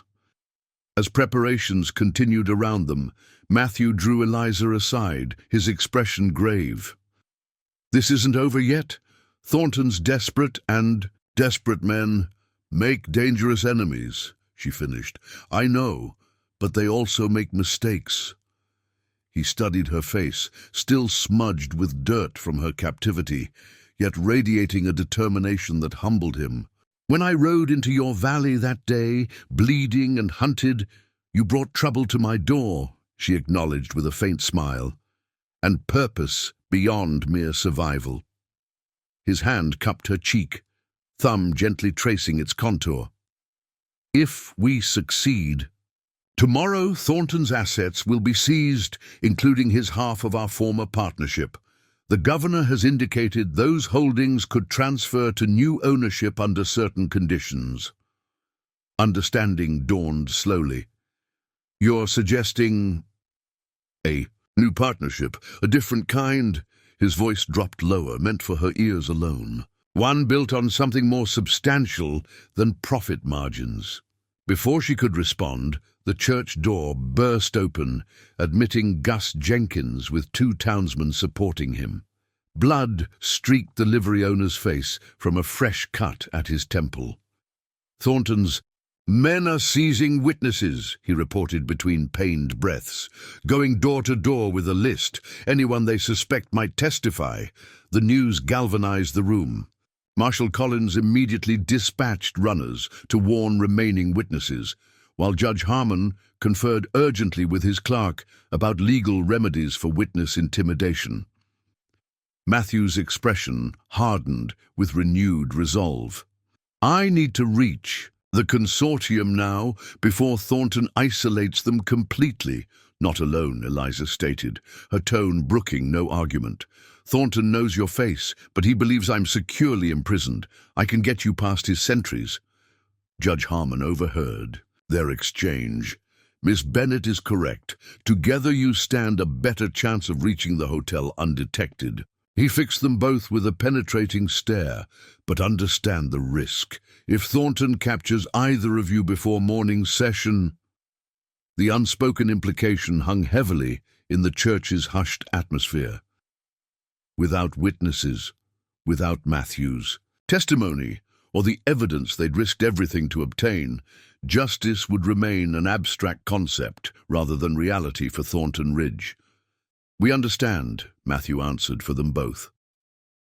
Outside, night had settled completely over the town, moonlight silvering rooftops and casting deep shadows between buildings. From their vantage point at the church's rear door, they could see movement along Main Street, armed men establishing checkpoints, others conducting systematic searches of homes and businesses. "Like an army preparing for siege," Eliza observed. "Quietly. Or a despot recognizing his control is slipping," Matthew countered, checking his revolver before securing it beneath his coat. The symbolism wasn't lost on either of them. The weapon that had brought him broken and bleeding to her door might now determine whether they had a future beyond this night.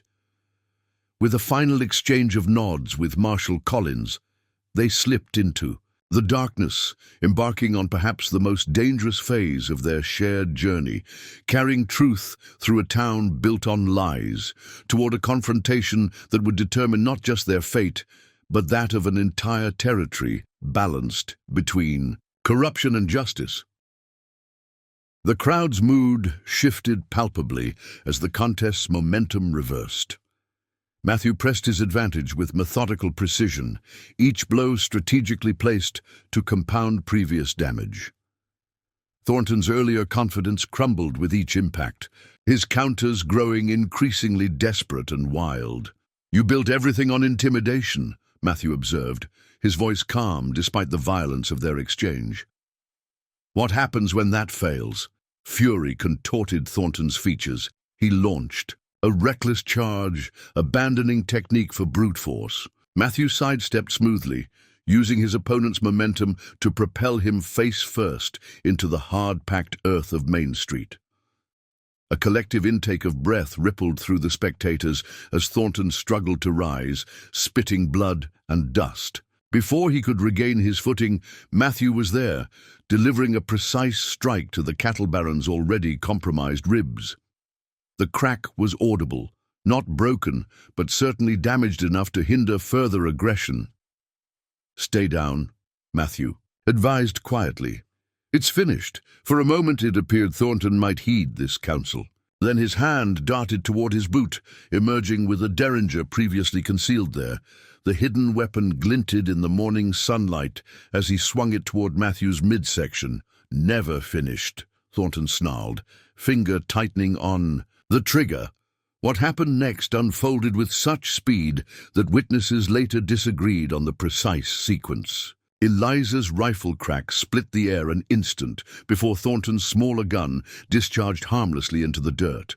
The cattle baron screamed, his gun hand suddenly useless, blood streaming from where her bullet had passed cleanly through his wrist. Chaos erupted immediately.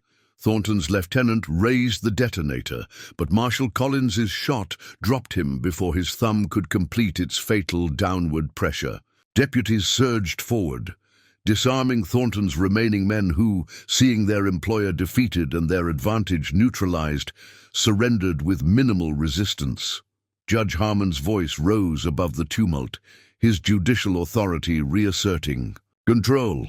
"This court resumes session immediately. Marshal, secure the prisoner and the evidence." Thornton, clutching his wounded hand and struggling for breath with damaged ribs, found himself hauled unceremoniously to his feet by two deputies. The man who had ruled Thornton Ridge through fear and manipulation now stood diminished, his physical defeat mirroring the collapse of his corrupt empire. "You can't do this," he protested, voice strained with pain and disbelief. "I own this town. I own all of you." "Not anymore," Eliza stated, lowering her rifle as she approached. The crowd parted, before her respect evident in their expressions. "You only rented their fear, and the lease has expired." Matthew crossed to her side, his own injuries evident in his careful movements, but victory bringing new energy. "You're an excellent shot, Miss Bennett." "I had an excellent teacher," she replied, remembering her father's patient instruction years earlier. "Though I aimed for his gun initially, remind me never to test your marksmanship personally." Amid the commotion, Judge Harmon reassembled his court in the town square rather than returning to the church. The impromptu arrangement, ammunition crates serving as judicial bench, deputies maintaining order around the perimeter, carried a fitting symbolism. Justice, so long absent from Thornton Ridge, would be administered in full public view, with every citizen witness to its restoration. The proceedings continued with remarkable efficiency. Thornton, his wound bandaged by Doc Green, who had emerged from hiding to offer medical assistance, sat sullen and silent as witness after witness testified against him. The Red Ledger provided irrefutable documentary evidence, corroborated by dozens of personal accounts detailing years of systematic corruption. By midday, Judge Harmon had heard sufficient testimony to render judgment. The crowd, which had grown as word spread throughout surrounding homesteads, fell silent as he rose. To address them, Jackson Thornton, this court finds you guilty of multiple counts of fraud, extortion, intimidation, attempted murder, corruption of public officials, and conspiracy, he announced, voice carrying across the hushed square. The evidence reveals not merely isolated crimes, but a calculated pattern of corruption intended to subvert the lawful development of this territory for personal gain. Thornton stared fixedly at the ground, refusing to acknowledge the proceedings that stripped away his carefully constructed facade of legitimacy. You are hereby sentenced to 15 years imprisonment at the Territorial Penitentiary, the judge continued. Furthermore, all assets acquired through fraudulent means are forfeit to the territorial government for redistribution to their rightful owners. The crowd's reaction was not the raucous celebration one might have expected. Instead, a profound, almost reverent silence held as the implications registered. Generations of fear and manipulation concluded through the simple, powerful application of law. Additionally, Judge Harmon added, I am ordering immediate investigation into all public officials named in the evidence as having accepted bribes or participated in corrupt practices. Justice must be complete to be effective. Only when the judge formally closed the session did the crowd's restraint dissolve into conversation, relief, and tentative celebration. Families embraced, neighbors shook hands, expressions of vindication, passing between those who had endured Thornton's regime and now witnessed its conclusion. Eliza found herself surrounded by townspeople offering thanks and congratulations, their gratitude sometimes expressed in words, but more often in simple gestures, a handshake, a nod of profound respect, tear-filled eyes conveying what language could not adequately express. You've become quite the local hero, Matthew observed, appearing at her side as the crowd gradually dispersed. Marshal Collins's deputies had already departed with Thornton, escorting him toward the territorial capital under heavy guard. Not by design, she replied, discomfort evident in her posture. The attention felt foreign after years of self-imposed isolation on her homestead. I only wanted justice for my neighbors, for my valley. Justice has a way of creating heroes, whether they seek the role or not. His hand found hers, the contact grounding both of them amid the day's tumultuous events. Speaking of your valley.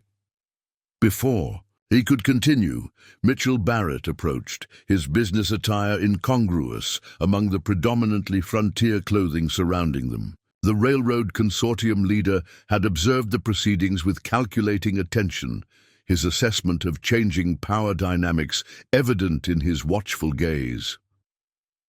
Quite the dramatic resolution, he commented dryly, though somewhat costly to my investors' immediate plans. The railroad will still reach the territory, Matthew pointed out. Only now the development will proceed legally with fair compensation for existing landowners. Barrett's expression suggested such ethical considerations represented unnecessary complications, but his pragmatism prevailed.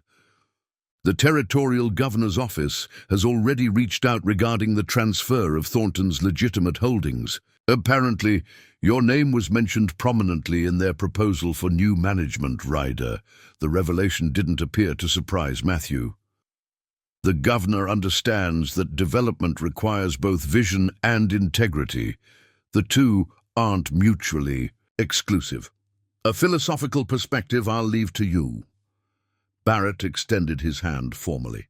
I anticipate our companies will be negotiating transportation contracts in the near future.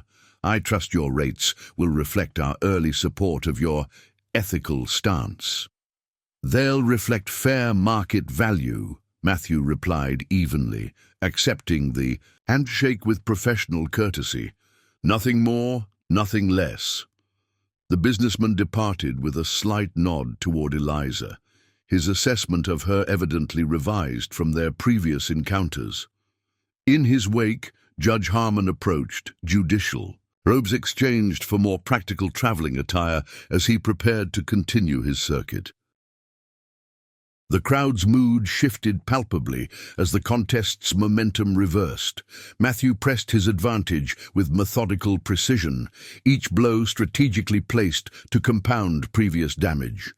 Thornton's earlier confidence crumbled with each impact, his counters growing increasingly desperate and wild. "You built everything on intimidation," Matthew observed, his voice calm despite the violence of their exchange. "What happens when that fails?" Fury contorted Thornton's features. He launched a reckless charge, abandoning technique for brute force. Matthew sidestepped smoothly, using his opponent's momentum to propel him face first into the hard-packed earth of Main Street. A collective intake of breath rippled through the spectators as Thornton struggled to rise, spitting blood and dust. Before he could regain his footing, Matthew was there, delivering a precise strike to the cattle baron's already compromised ribs. The crack was audible, not broken, but certainly damaged enough to hinder further aggression. "Stay down," Matthew advised quietly. "It's finished." For a moment it appeared Thornton might heed this counsel. Then his hand darted toward his boot, emerging with a derringer previously concealed there. The hidden weapon glinted in the morning sunlight as he swung it toward Matthew's midsection. "Never finished," Thornton snarled, finger tightening on the trigger. What happened next unfolded with such speed that witnesses later disagreed on the precise sequence. Eliza's rifle crack split the air an instant before Thornton's smaller gun discharged harmlessly into the dirt. The cattle baron screamed, his gun hand suddenly useless, blood streaming from where her bullet had passed cleanly through his wrist. Chaos erupted immediately. Thornton's lieutenant raised the detonator, but Marshal Collins' shot dropped him before his thumb could complete its fatal downward pressure. Deputies surged forward, disarming Thornton's remaining men who, seeing their employer defeated and their advantage neutralized, surrendered with minimal resistance. Judge Harmon's voice rose above the tumult, his judicial authority reasserting control. "This court resumes session immediately. Marshal, secure the prisoner and the evidence." Thornton, clutching his wounded hand and struggling for breath with damaged ribs, found himself hauled unceremoniously to his feet by two deputies. The man who had ruled Thornton Ridge through fear and manipulation now stood diminished, his physical defeat mirroring the collapse of his corrupt empire. "You can't do this," he protested, voice strained with pain and disbelief. "I own this town. I own all of you." "Not anymore," Eliza stated, lowering her rifle as she approached. The crowd parted. Before her, respect evident in their expressions. "You only rented their fear, and the lease has expired." Matthew crossed to her side, his own injuries evident in his careful movements, but victory bringing new energy. "You're an excellent shot, Miss Bennet." "I had an excellent teacher," she replied, remembering her father's patient instruction years. "Earlier, though I aimed for his gun initially, remind me never to test your marksmanship personally." Amid the commotion, Judge Harmon reassembled his court in the town square rather than returning to the church. The impromptu arrangement, ammunition crates serving as judicial bench, deputies maintaining order around the perimeter, carried a fitting symbolism. Justice, so long absent from Thornton Ridge, would be administered in full public view, with every citizen witness to its restoration. The proceedings continued with remarkable efficiency. Thornton, his wound bandaged by Doc Green, who had emerged from hiding to offer medical assistance, sat sullen and silent as witness after witness testified against him. The Red Ledger provided irrefutable documentary evidence, corroborated by dozens of personal accounts detailing years of systematic corruption. By midday, Judge Harmon had heard sufficient testimony to render judgment. The crowd, which had grown as word spread throughout surrounding homesteads, fell silent as he rose to address them. Jackson Thornton, This court finds you guilty of multiple counts of fraud, extortion, intimidation, attempted murder, corruption of public officials, and conspiracy, he announced, voice carrying across the hushed square. The evidence reveals not merely isolated crimes, but a calculated pattern of corruption intended to subvert the lawful development of this territory for personal gain. Thornton stared fixedly at the ground, refusing to acknowledge the proceedings that stripped away his carefully constructed facade of legitimacy. You are hereby sentenced to 15 years' imprisonment at the Territorial Penitentiary, the judge continued. Furthermore, all assets acquired through fraudulent means are forfeit to the territorial government for redistribution to their rightful owners. The crowd's reaction was not the raucous celebration one might have expected. Instead, a profound, almost reverent silence held as the implications registered. Generations of fear and manipulation concluded through the simple, powerful application of law. Additionally, Judge Harmon added, I am ordering immediate investigation into all public officials named in the evidence as having accepted bribes or participated in corrupt practices. Justice must be complete to be effective. Only when the judge formally closed the session did the crowd's restraint dissolve into conversation, relief, and tentative celebration. Families embraced, neighbors shook hands, expressions of vindication, passing between those who had endured Thornton's regime and now witnessed its conclusion. Eliza found herself surrounded by townspeople offering thanks and congratulations, their gratitude sometimes expressed in words, but more often in simple gestures, a handshake, a nod of profound respect, tear-filled eyes conveying what language could not adequately express. You've become quite the local hero, Matthew observed, appearing at her side as the crowd gradually dispersed. Marshal Collins's deputies had already departed with Thornton, escorting him toward the territorial capital under heavy guard. Not by design, she replied, discomfort evident in her posture. The attention felt foreign after years of self-imposed isolation on her homestead. I only wanted justice for my neighbors, for my valley. Justice has a way of creating heroes, whether they seek the role or not. His hand found hers, the contact grounding both of them amid the day's tumultuous events.